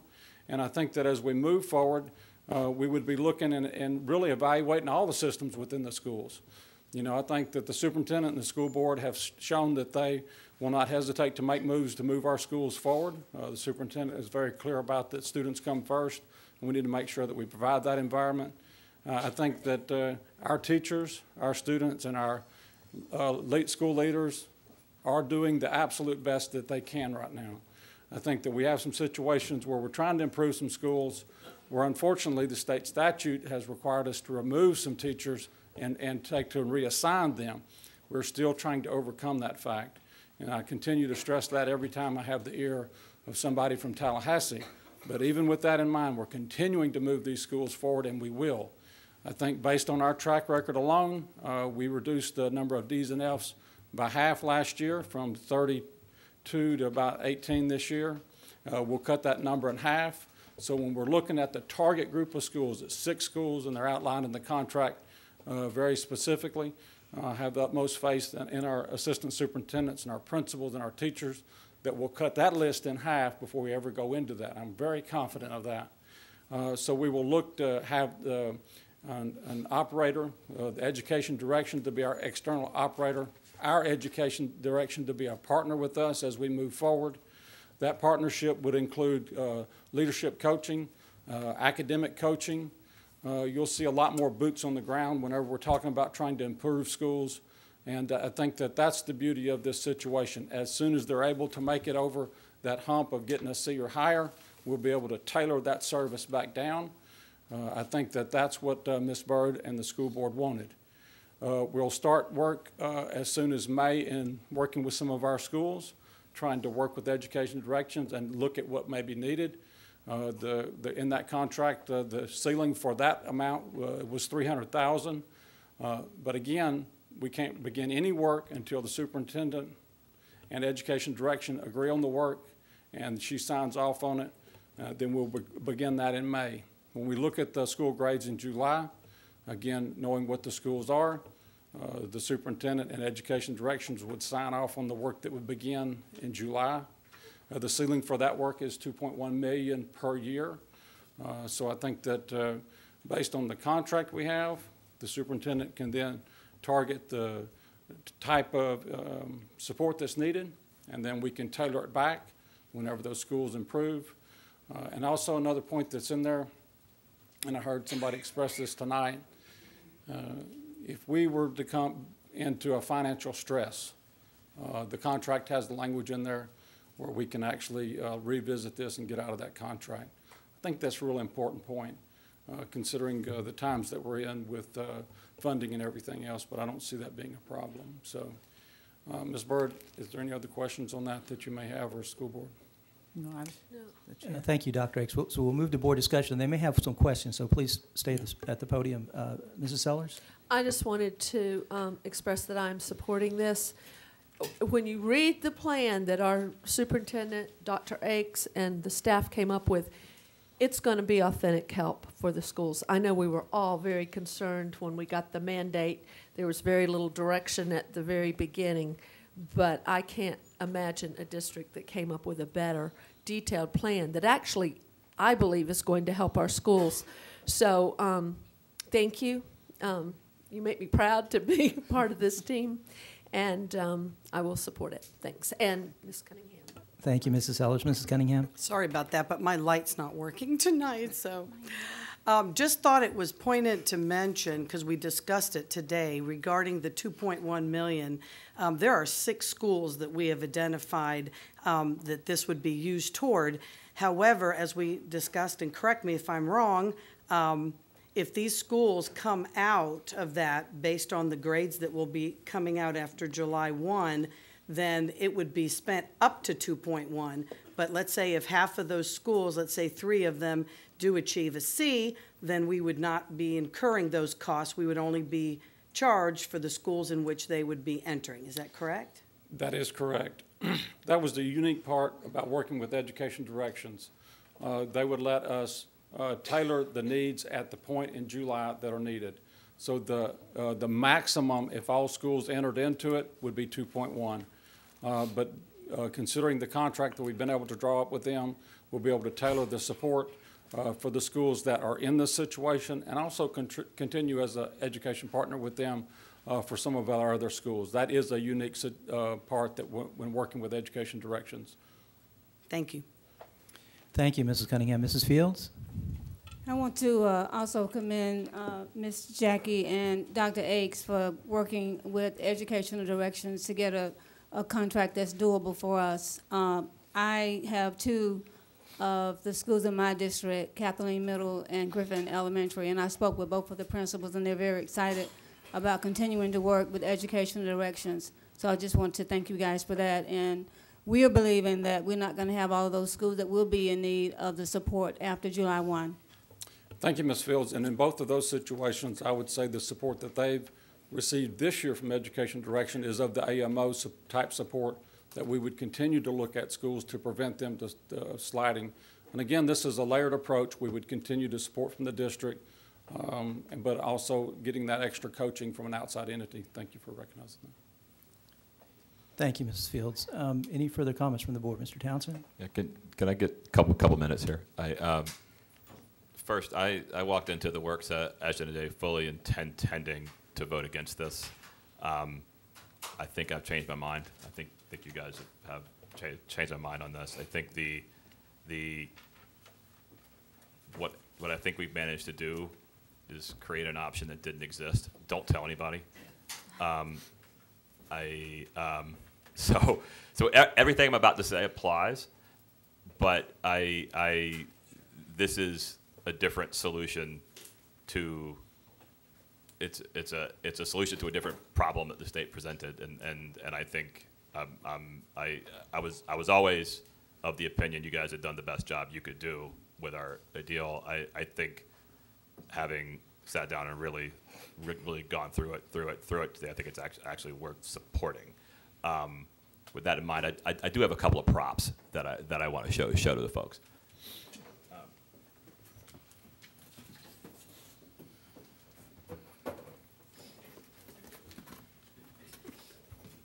This is a thing you've heard very little about because the state doesn't want to talk about it. This is oh, sorry, Wes. I don't mean to whack you. This is individual test score growth from 2009 to 2015. That's roughly the Rick Scott administration. It's roughly Kelly Stargell's career. This is a Stanford study based on kids who move through state school systems. The color purple on this map is bad. You'll see that Florida as a whole is the purplest state. That is, the state doesn't want to talk about this. They've completely ignored this. I am skeptical, basically, of all data in education, quite frankly. But this was put together by Stanford based on state's own tests. And if you look at Florida, every single district, every single one, fails to create a year's worth of growth according to this model. Now, whether that model is completely valid or not, that's up for the wonks to figure out. But look at us compared to the whole rest of the country. We've been doing this treadmill of punishing our teachers, punishing our kids, starving funding, grading schools, treating schools that are choice and get to curate their enrollments in one way in schools that aren't in the same way for 20 years. And we're the worst test score growth state in the country. It's time to stop this. Again, I plan that you guys have done is solid. Now, I want to individually take a look at a couple of our schools real quick that are on this list.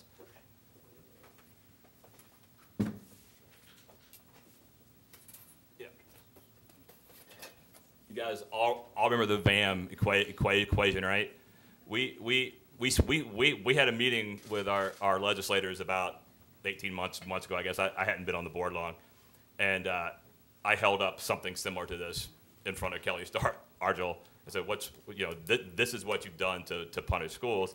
And she claimed it, said I was just trying to find something objective to measure teachers by. This is the equation. This equation right here is the reason Kathleen Middle and Lake Alfred Poly are on this list. Using this equation, which the state has since gotten rid of, but using this equation at the beginning of last year, they gutted a large portion of the Kathleen Middle teaching staff. The state of Florida did that, not us. The state of Florida took over that school for the first half of the year, and the result of that was many of those kids had 4 subs, four teachers. The teacher they started with, a sub, a coach, and then an administrator, and then their permanent teacher. Once we got that school stabilized after the first half of the year, they got to within a point of a C. If the state had just left them alone, if the state had not used this nonsense, they wouldn't be on this list. You could probably say the same for Lake Alfred Poly, but it doesn't even matter because it's not even the same school. I mean, we've turned it into a magnet school, so it's not comparing apples and oranges. It's comparing vastly different fruit. Again, this is what your legislators think a teacher is worth. We're still having to, even though VAM is gone, it still plays a role because it still factors into what their 3-year evaluation rating is. So we still have to deal with it.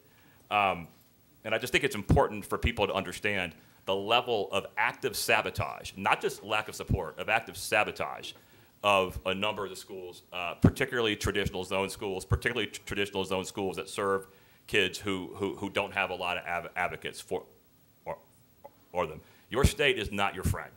And so I had come here tonight prepared, intending to vote against this for all the reasons I just mentioned. The $2.1 million that we're being forced to spend, we could be spending on other things. There are, it's coming right out of the general fund. But there are some support mechanisms here. I think I agree with Ms. Sellers on this. There's actual personnel help here, and I think quite honestly it defeats what the state tried to do with that law, or else, we'll see if they approve it. Anyway, I just wanted you guys to know, to remember why we're here, and to think about the kind of model of education you want to have here and at the state level, and vote. And look who's not here. I invited Colleen Burton to come and talk about this. I invited Kelly Argel to come here and talk about this. I invited Ben Albritton. I invited Sam Killebrew. Nobody's here. They have a lot to do with this, arguably more than us. And they're not here to talk to you. They're not here to listen to you. I think you can argue they just don't care enough to face you, and that's a thing you got to be aware of. But they do have enough care to send mailers that cost thousands of dollars to you to brag about what they've done. So with that, I'll be done. Thanks. Thank you, Mr. Townsend. Any other board discussion? I would just like to echo a few comments I heard from some of the other board members. I can't thank Superintendent Byrd and her staff, in particular Superintendent Byrd, because I know she worked so hard on this in coming up with this creative solution. One of the solutions was to close schools. We haven't done that. We know a local county that did that with disastrous results. We didn't close any schools. We didn't turn our schools over to a charter. We didn't turn our schools over to a third-party operator. Superintendent Byrd brought to us a creative solution that works for our community.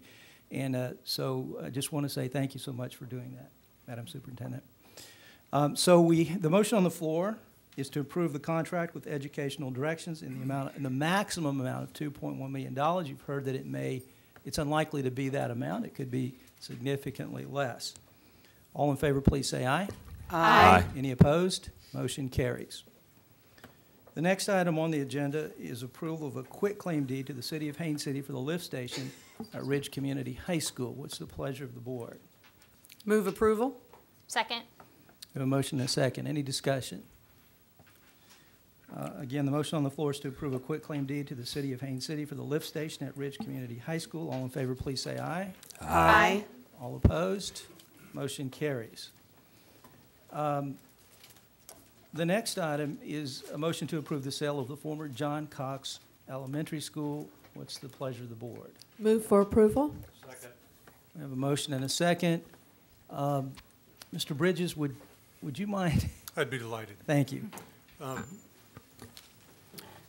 In the year 2000, the former John Cox Elementary property had sat vacant for some time, was in a deteriorating condition, and it was determined by our facilities department that it was not economically feasible to be redeveloped as a school.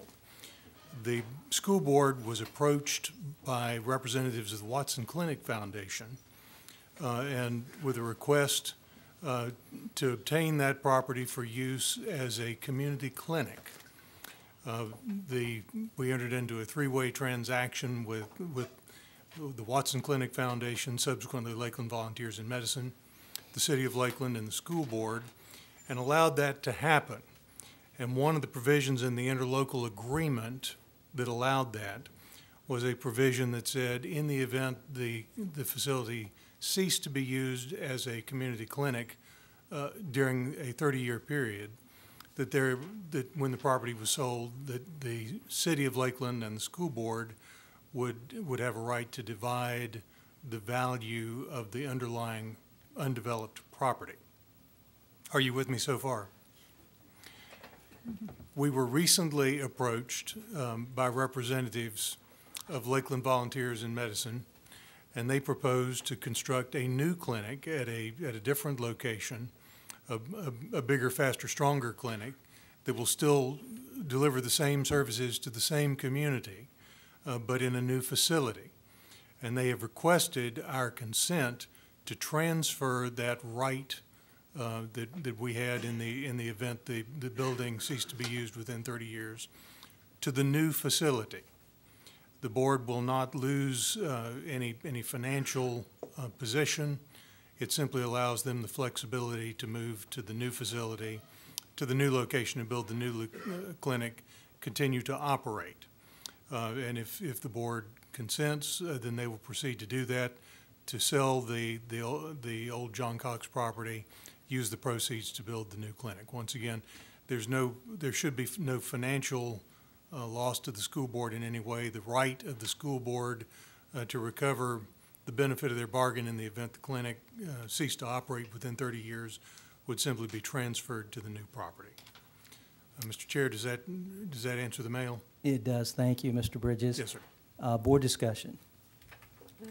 Mrs. Sellers? I'm happy to support this. I feel like it's the spirit of the original agreement, and all it's going to do is serve better those people that need these medical services. So I am pleased to support this. Thank you, Mrs. Sellers. Mr. Townsend? Yeah, I will also support it. I think what this amounts to is a roughly $250,000 theoretical donation. You know, it's in kind. It's not really a donation, but that's I think the land value is about $500,000, and we're entitled about half of that in theory. So I would just put that on record for the public, and just so that folks know I think we're all in this together, all the governments and communities. I think if you look at PEP in Winter Haven, and you look at the agreement we're starting to make with Lincoln Academy and Lakeland and the city there, and I think the way we work together on Bryant Stadium and the way we've worked together on this, it's important for us all to have each other's best interests at heart.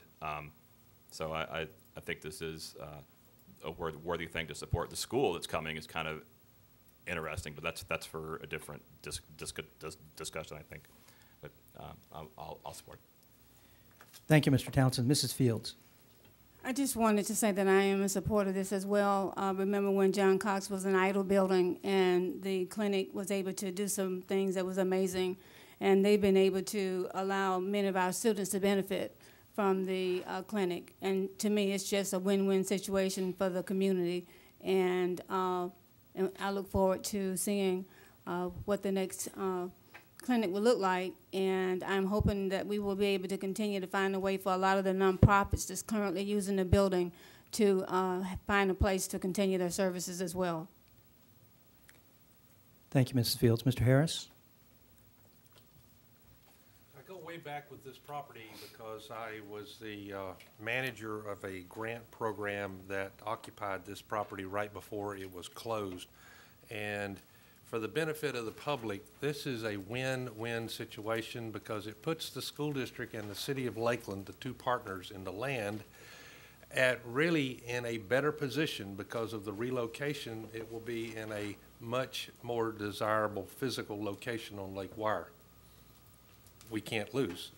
We have 15 more years to go on a 30-year agreement, and when they move medical clinic over to Lake Wire, I'm sure that property will be much more valuable should this clinic ever happen to close, which I doubt that it will, than where we currently have a future equity interest should the clinic ever close. Thank you. Thank you, Mr. Harrison. This is the way I understand it, and if I am incorrect, Mr. Bridges, please correct me. Many, many years ago, the district entered into an agreement with this, with these folks who are currently using this facility, and all that's happening here is we're transferring that contract to a better facility, a more expensive facility. So it really, truly is a win-win for everyone. And so at this time, the motion on the floor is to approve the sale of the former John Cox Elementary School. All in favor, please say aye. Aye. Any opposed? Motion carries. And we have two recommendations on charter schools. We'll take them one at a time. The first is Edward Bok Academy North. What's the pleasure of the board? Move approval. Second. We have a motion and a second. Any discussion? Mr. Harris? I believe truly that there is sufficient student space in the community of Lake Wales at McLaughlin to accommodate the students, and that building this would be truly a waste of taxpayer dollars.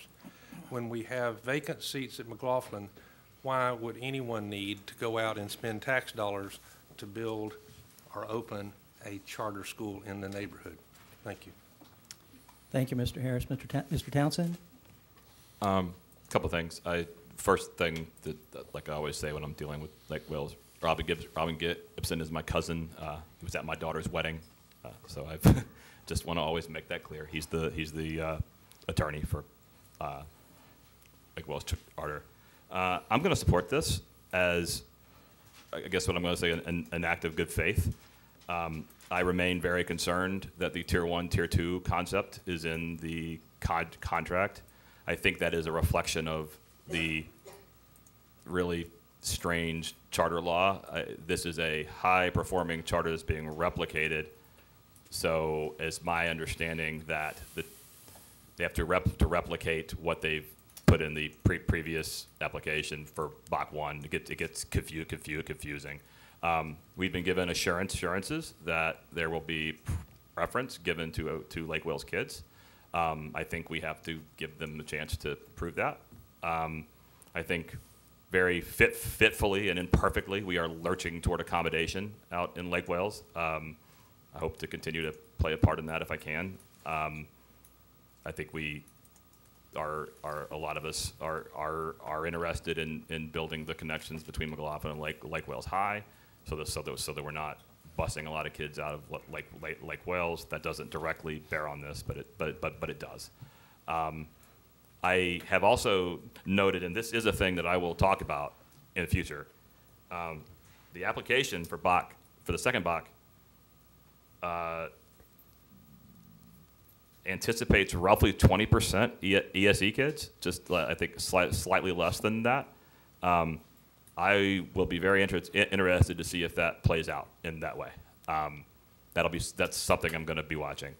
And you know, I think the Lake Wales issue, charter versus district school, has been a thing for a long time, and I'm eager to try to solve that. Let's try to move forward together, and let's see how this works. And I guess that's what I'll say. Thanks. Thank you, Mr. Townsend. Ms. Reynolds?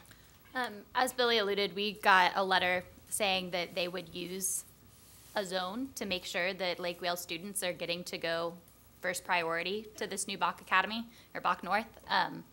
I will be voting for this to get it to the contract phase. However, if it does not say in the contract, and I know I spoke with Melissa earlier about this at the work session, if it does not have that in the contract, with also a provision that we can see the list before they send letters out to make sure they're following what they're saying they're going to do, then I will not be supporting the contract. But I will support it today just to get it to the contract phase, because I do think that with that in it, they will no longer be breaching the current contracts that we have for Lake Wales Charter. But thank you. Thank you, Ms. Reynolds. Mrs. Fields? I will be supporting this. Ms. Vicki Mace is the contract consultant who did a very good job this morning giving us an overview. And there wasn't anything that she said would warrant us not approving the contract. We did have some concerns, and we noted what those concerns were, and I won't repeat those right now. But I know that the staff will take those concerns back, and that we'll be able to move forward. So I will be supporting it. Thank you, Mrs. Fields. Mrs. Cunningham. Thank you, Mr. Chairman. I, too, will be supporting this evening. I feel that this contract that came to us this time was very well put together, and time and effort was spent to address a lot of the questions that we had originally with the one that was submitted last year. So I applaud the community in coming forth with an awesome application. And yes, Ms. Mace did a great job this morning going through it. The other piece of this, too, is that we have established as a district a charter review committee that takes the time and effort, both community members and leaders in our school district, that come together and go through each of these applications. And I just think, for the record, it ought to be said that the Charter Review Committee voted 11-1 to approve this contract. So to me, it's almost disrespectful if you have a group of people that you've asked to not honor what they have spent hours and hours going through, including budgets and curriculum and transportation and all of that. Now, to say that there aren't some issues that we all talked about, and I think my colleagues have addressed those, we will be looking at that moving forward. But I think overall, they've done a wonderful job. Bok Academy, the current Bok Academy, is doing wonderful things with kids and providing additional enrichment experiences, and they need to be commended for all of that. So we look forward to seeing what was written in the as the arts enrichment piece. I'm really excited about that, to see what's going to be coming forward from Bok North. So just thank you, everyone, for that, and I will be supporting this vote this evening. Thank you, Mr. Chairman.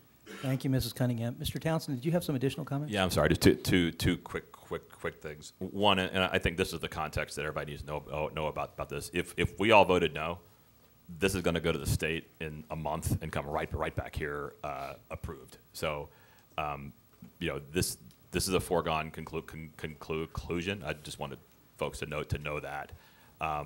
Secondly, and I think this is what Melissa said today, and I think my own discussions with the state sort of confirm it. If Bok 1 ever wanted to, if it chose to do away with the 2-tier and go to a strict Lake Wales preference, object to a couple legal requirements, we could do that at any time. I would, as one board member, happily support that. I would happily renegotiate that contract and add that provision whenever you guys wanted to do that. So I just wanted to throw that out as well. Thanks. Thank you, Mr. Townsend. Mrs. Sellers. And I, too, am going to support this contract, this proposal from the superintendent. I sincerely hope that we will continue to be able to improve relationships between the Lake Wales Charter Schools and our public schools. I believe Ms. Fields and I were the only ones on the board when Lake Wales came before us, and their honest desire was to keep Lake Wales kids in Lake Wales. And so I believe that's our desire too. That was some of our issues before, because we saw Lake Wales kids having to get on buses and leave their town. We still have a little bit of that. I'm not sure that they all willingly were leaving, but I feel real positive. I know Melissa Brady has been working with you. I hope that the district always works cooperatively with you, and I'm just going to be real positive about this, and that this contract will be pleasing to both sides. Thank you. Thank you, Mrs. Sellers. I, too, will be supporting this charter application for the reasons that have already been stated. So the motion on the floor is to uphold the superintendent's recommendation on the charter application of Edward W. Bok Academy North. All in favor, please say aye. Aye. Any opposed? Nay. Motion carries. The next item on the agenda is the charter application for the Language and Literacy Academy for Learning. What's the pleasure of the board? Move approval. Second. So a motion and a second. Any discussion? No discussion? So the motion on the floor is to... I'll say something. My light is on. After all that, right? Come on, we got to say something. Okay, I will too. Okay, hold on. Mrs. Fields, I think Mrs. Fields was first, so we're going to let Mrs. Fields go first. Yes, my light came on. I'm sorry. I can't thank Dr. Collins enough. We have struggled for a while on this. And when you came before us the last time, we told you what you needed to do, and you got with staff and you made it happen along with your team. You didn't do it by yourself. There is a tremendous need for the services that you provide in the community, and we were very excited. I am very excited to see that you listened and that you went back and you did your work, and we look forward to the new chapter for this school and for the children that are very much in need. So great job, congratulations, I hope. Thank you, Mrs. Fields. Mr. Townsend. I sort of echo what Ms. Fields said. I think this is ideally what charters should be about, finding specific areas where there's innovation and specific services. I wish you the best. The application was complimented by our folks and recommended, and so I have every reason to support that. So good luck to you. Thank you, Mr. Townsend. Mrs. Sellers? Basically the same thing that my colleagues have said. We were always rooting for this charter. Our hearts were with it, but there were real issues. And we have to sit here and vote on charter after charter. And I, in good conscience, couldn't when I saw the glaring errors when we don't allow that with anybody else. But I'm just as happy as they are. I'm glad it finally, and I will commend you for your persistence, because I understand the great need. And your charter is one of the very reasons charters ever began. You're serving a population that really needs that extra care. So thank you for being gracious to us who had to sit in judgment for a couple of years now, maybe 3, when we really were rooting for you. So I will be supporting it tonight happily. So thank you, Mrs. Sellers. Mrs. Cunningham. Thank you, Mr. Chairman, and I too am going to be supporting your charter application.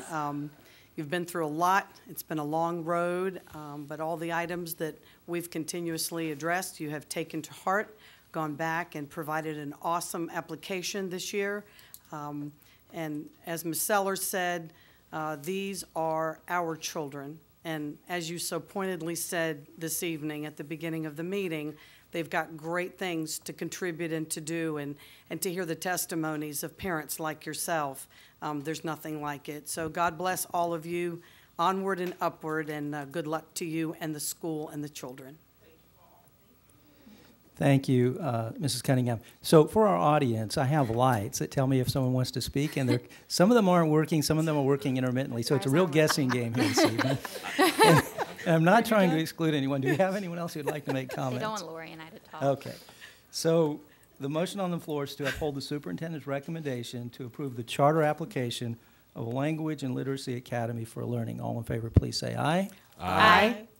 Any opposed? Motion carries. Congratulations. Yeah.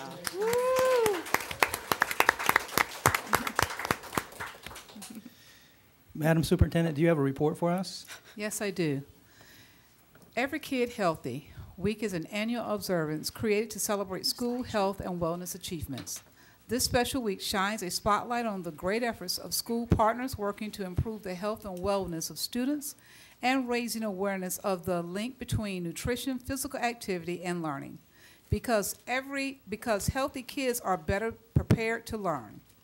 This year, our school health partners at Polk Vision implemented a pilot program aimed at improving student health and academic achievement through increased physical activity and nutrition. Based on a national recognized evidence-based model, the team selected 5 of our elementary schools to pilot this initiative.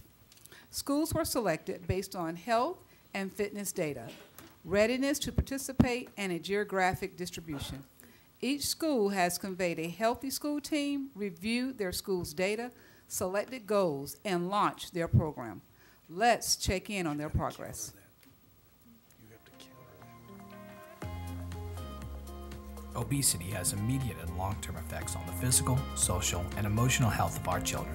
Chronic health issues are barriers to a student's academic achievement. By 3rd grade, 1 out of every 3 children are overweight or obese. Polk Vision's Healthy Schools team has implemented a pilot program in 5 elementary schools to combat childhood obesity and reverse this growing trend. An evidence-based model has been implemented in each school to develop a healthy school team comprised of both staff and community members. Over the past year, with the guidance from Polk Vision, these teams have designed and implemented strategies to improve the overall health of their students through increasing physical activity and encouraging nutritious eating habits. Here are just some of the strategies implemented this year.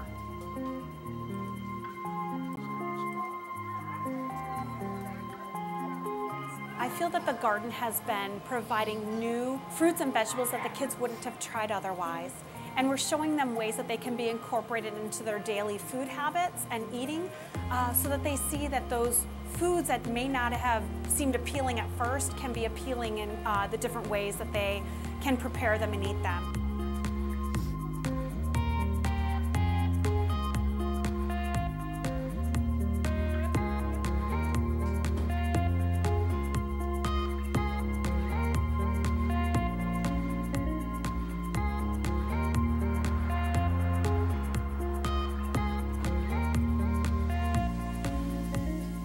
They get hot breakfast only, and we bag it in these yellow bags, put it in the cart, and then they have a choice of juice, milk, and then a fruit, whether it be a canned fruit or a fresh fruit.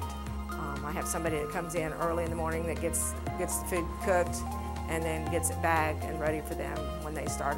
They start about 7:30. Some think it's a little bit more work, but it's the benefit to the students, to me, outweighs what goes into it.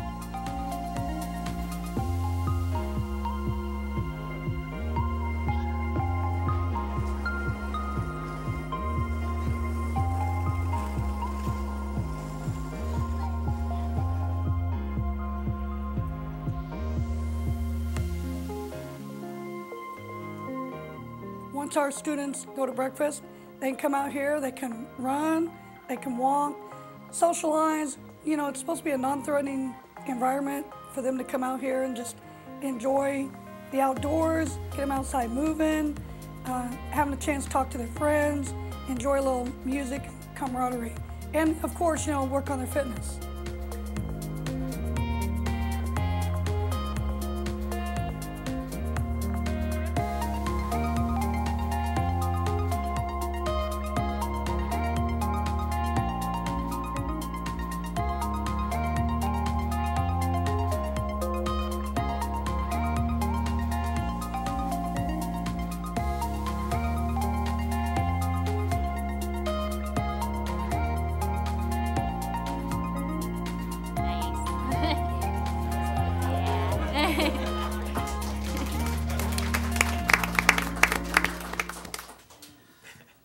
I'd like to say thank you. If we can have our partners, Polk Vision, stand. And I see a couple of principals out here that from the schools. If they can stand, thank you for what you do for our schools and our students.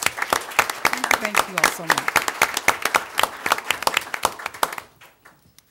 Our next work session will be held at 12:30 p.m. on Tuesday, May 15, 2018, in the Superintendent's Conference Room, followed by the school board meeting at 5 p.m., held in the auditorium located at 1915 South Floral Avenue, Bartow, Florida.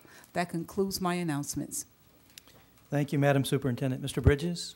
Mr. Chair, Florida law requires that when the school board considers charter contracts, that they do so in the context of a public hearing. So I would request authority to advertise a public hearing to be held on May 15th, 2018, during the regularly scheduled school board meeting to approve charter school contracts for Discovery Academy of Lake Alfred and Polk Charter Academy. Move approval. Second. So we have a motion and a second. Any discussion? So we're voting on what Mr. Bridges just proposed. Yes, sir. Just All in favor, please say aye. Aye. Any opposed? Motion carries. Thank you, sir. Ms. Matthews, do you have a report for us? No report, Mr. Chair. Thank you. Mr. Townsend. Very briefly. Went out to Ridge Community High a couple of weeks ago for opening night of Beauty and the Beast. Sarah Beth was there too. It was fantastic. Really enjoyed it, but also reminded of how enormous Ridge Community High School is. If you haven't been out there, and it's big. It's big. And I think as we move into sales tax season and discussing the renewal of the sales tax, one of the things that's very clearly going to be high on our capital list, should the sales tax get approved, is a new high school in the Northeast. It's desperately needed. And that's the kind of thing the sales tax allows to happen. So it's a thing to keep in mind. And then speaking of pennies, I'm gonna go ahead and see if I can tape my penny to the sheet here for from Ariane's folks for the 3 cents. You know, so anybody else wants to do this, see them as well. Maybe I'll send it to her attached to her mailer. So anyway, thanks. Thank you, Mr. Townsend. Mrs. Cunningham? Thank you. I'll be brief. I too want to congratulate Mr. Corey Wilson and Timothy Frost and all the folks at Ridge Community High School for a fantastic production. And I know a lot of folks got an opportunity to see that. They did an awesome job with those children and continue to amaze us every time we go. But all of our schools have those kinds of awesome productions, and upcoming starting this weekend is Lion King at Davenport School of the Arts. So if you get a chance, support your schools. Depending on wherever you live, I bet if you call or you talk to the office this time of year, there is a celebration. There is some type of activity going on. Get involved, go to your schools, and show our students how much we appreciate how hard they work and the wonderful talent that is shown in all of our schools. So blessings to all. I did want to mention I attended the Polk County Association of Charter Schools and wanted to commend their support person of the year, which is Joy Collins in South McKeel Academy. And I wanted to say congratulations to the teacher of the year, which was Sally Monaghan from Dale R. Fair Babson Park. And Sally's a media specialist and one of the finest I've ever met that knows how to encourage students to read. She has that welcoming, loving smile and embracing attitude, which is what it's all about. So I'm really proud that she was able to receive that recognition at their banquet. So with that, that concludes my report, Mr. Chairman. Thank you, Mrs. Cunningham. Mrs. Sellers?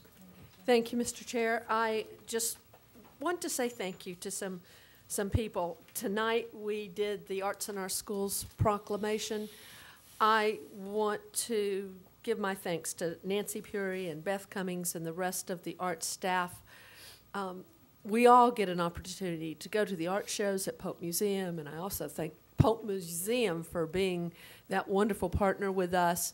But I also attended the all-county band concert as well. And when you see what our students do in the arts, they're certainly talented, but it's due to all of our teachers who are so dedicated and talented themselves, and to our district staff. And I also want to thank all the business partners tonight that worked with all of the academies that were coming up with a logo. 7 different academies were in this process. And the winning academy, it looks like professional work. No one would know that we didn't hire a professional business. Once again, it wouldn't have been possible without the business partners. And I hope what they did will spark other businesses to get involved in our schools. It really, really makes a difference. And what I want to reflect on is our schools are so much more than the C that the state brands us with. When we see what we're doing with our students, just thank you to everybody that supports our public schools and helps us. It does take a community effort. Rachel and her staff also. Just a brilliant idea, and it was so meaningful for our kids. So I thought today was going to be a really tough day, and actually, as I reflect on it, there was so much to be grateful for. Thank you for our superintendent and our district, and it wasn't tough at all. So that concludes my, one other thing, I want to thank our ESE department that gave that wonderful luncheon to our graduating seniors who are homeless, and the hard work. There's about 10 staff members that put this together every year. They go out and they collect gift cards, and they get money for the tablets. I don't even know how they get all of those tablets for the kids. The kids made me want to cry because they were so grateful, and they are also amazing students. They're all graduating. They're talking about going to college and having jobs, and to think that they were homeless.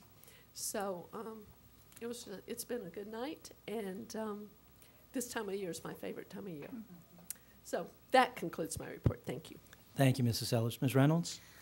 Just echoing what Ms. Sellers says, this time of the year is the best time of the year because we get to go to all of these fun luncheons and things and meet all of these. I mean, we had lunch with several students who are graduating and are homeless, and every one of them knows where they're going to college, or if they're going into the military, or where their job is when they graduate. And they are we give them a packet of gift cards that's $50 worth of gift cards, and it is the best thing that's ever happened to them. It's a very humbling experience, but it is so cool to watch these kids when you tell them they're all getting a tablet, and how many of them are crying, because it really is so moving to them. We had About Face a couple weeks ago, just honoring our kids that have made huge strides in going from being the kid that's always in trouble to being the kid that's the leader of the class and a role model for other students. And then also the Superintendent Scholars, which is all of our top kids that are really just gonna go out and make us proud, and we're so excited for our seniors that are graduating. I was gonna try and make it brief, but there's so many awesome things happening in Winter Haven. I'm sorry, you're gonna have to bear with me. So Winter Haven basketball team, they were here earlier. They went to New York. I will tell you, because I was there, their cheering section was better than any other schools. So I was so impressed with how many of our Winter Havenites turned out in New York from all over. People that graduated from Winter Haven, from Atlanta, from Knoxville, Tennessee. We had some from New York. It was incredible. They brought the students that attend King's High School in to watch during their lunch break, and the kids from the local high school were cheering for Winter Haven because we had such a cheering team. Like, they were doing the Winter Haven High School cheers, so it was really cool to watch. Also, Winter Haven High School did a prom promise event the week before spring break where they partnered with the local fire department. They brought out a car and had their Health Academy actually had to rescue the students with the EMT's help from the car, get them onto the gurneys and into the ambulance. They had different, you could put on the beer goggles and do the maze. It's very embarrassing. You could also, they had texting and driving where they have these big like 4-wheel bike type things that you have to do it first without any distractions and then do it while texting. Also very embarrassing because you can't do it while texting. But it was a great event that they offered to their students during lunch, and the kids had a great time. They were also involved in it, into it, and it was students that put it on. Beauty and the Beast at Ridge Community. So I work for a theater that did Beauty and the Beast 2 years ago to the tune of about $90,000. Corey Wilson is the most innovative person I know and just used everything from every other theater in the community that he got donated for free. So they did it significantly cheaper, and it was just as good as any community or regional theater in the area. It was so incredible. The students they will blow you away. Lastly, we had a pep rally in Winter Haven last week. If you missed it, I'm really sorry because it was awesome. But we had, the superintendent came and spoke.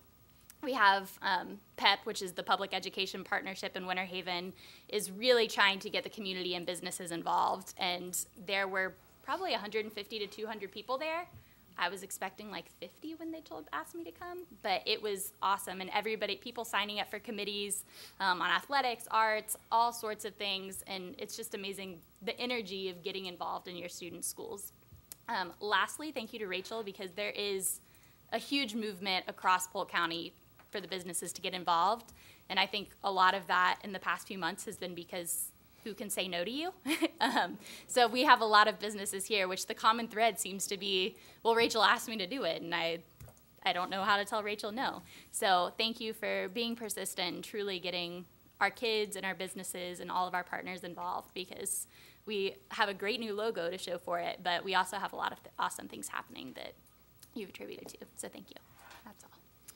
Thank you, Ms. Reynolds. Mrs. Fields? Yes, sir. I have a couple of items. I attended the legislative wrap-up session that was sponsored by the Lakeland Chamber. I had an opportunity to speak with Senator Starjoy afterwards, and I invited her to go with me to visit some of our schools, and she agreed to do that. So we're working with Wendy Dodge to make that happen, and we'll keep you all informed in case any of you all would like to join us. Also, last month, I think I reported about Mayor Bill Mutz wanting to be an advocate for us and get more involved in the school district, and he has agreed to join us on on some school tours, going to some of our career academies, and the date is May the 8th. I'm not sure about the time, but once we get that confirmed, we will make you all aware of that in case some of you all would like to join us. I know we have to public announce that. Mr. Bridges would help us with that, but just wanted to make you all aware to get it on your calendar. Also, I want to thank Stephanie Matten. She is one of the new city commissioners for the city of Lakeland. She had told me a while back that she wanted to join me when I go on some of my school visits, and she's actually gone to 4 of the schools with me over the last month. So I want to thank her for her interest and support for our school district. And Sarah Beth already talked about the About Face Awards, but I wanted to commend Marissa Green and her team for the hard work that was involved in making sure that came out amazingly great. And then the last thing is I got a chance to go to the Rochelle School of the Arts kindergarten musical a couple of weeks ago, and it was just cute how the kids really performed well. And there was a young man from Southeastern University who was interning, and he was really into directing the students with their musical. So they're doing a great job there. And I think Ms. Sellers talked about the arts and how important it is. So it just reminded me tonight of that, how blessed we are with so many wonderful things that's happening in our school district. And that's the end of my report. Thank you. Thank you, Mrs. Fields, and thank you for taking the lead on working with Mayor Mutz and Lakeland on some of those initiatives. We appreciate that so much. Mr. Harris? No report tonight. We have kept our faithful audience long enough. Thank you, Mr. Harris. I want to kind of piggyback a little bit on what Mrs. Sellers said. I too expected this afternoon to be a difficult meeting, but the reason it wasn't is we have a superintendent who is willing to think out of the box and come up with solutions that fit our community. And that takes a lot of work. I mean, it's not easy to do that. It's so easy to say these are our options 1, 2, and 3, and choose one of them and move on. And she's not done that. She's taken that extra step and put in the work and effort along with her staff. And I know she'll give credit to them as well. But that's what makes it special and makes it all worthwhile. So thank you so much to Superintendent Byrd.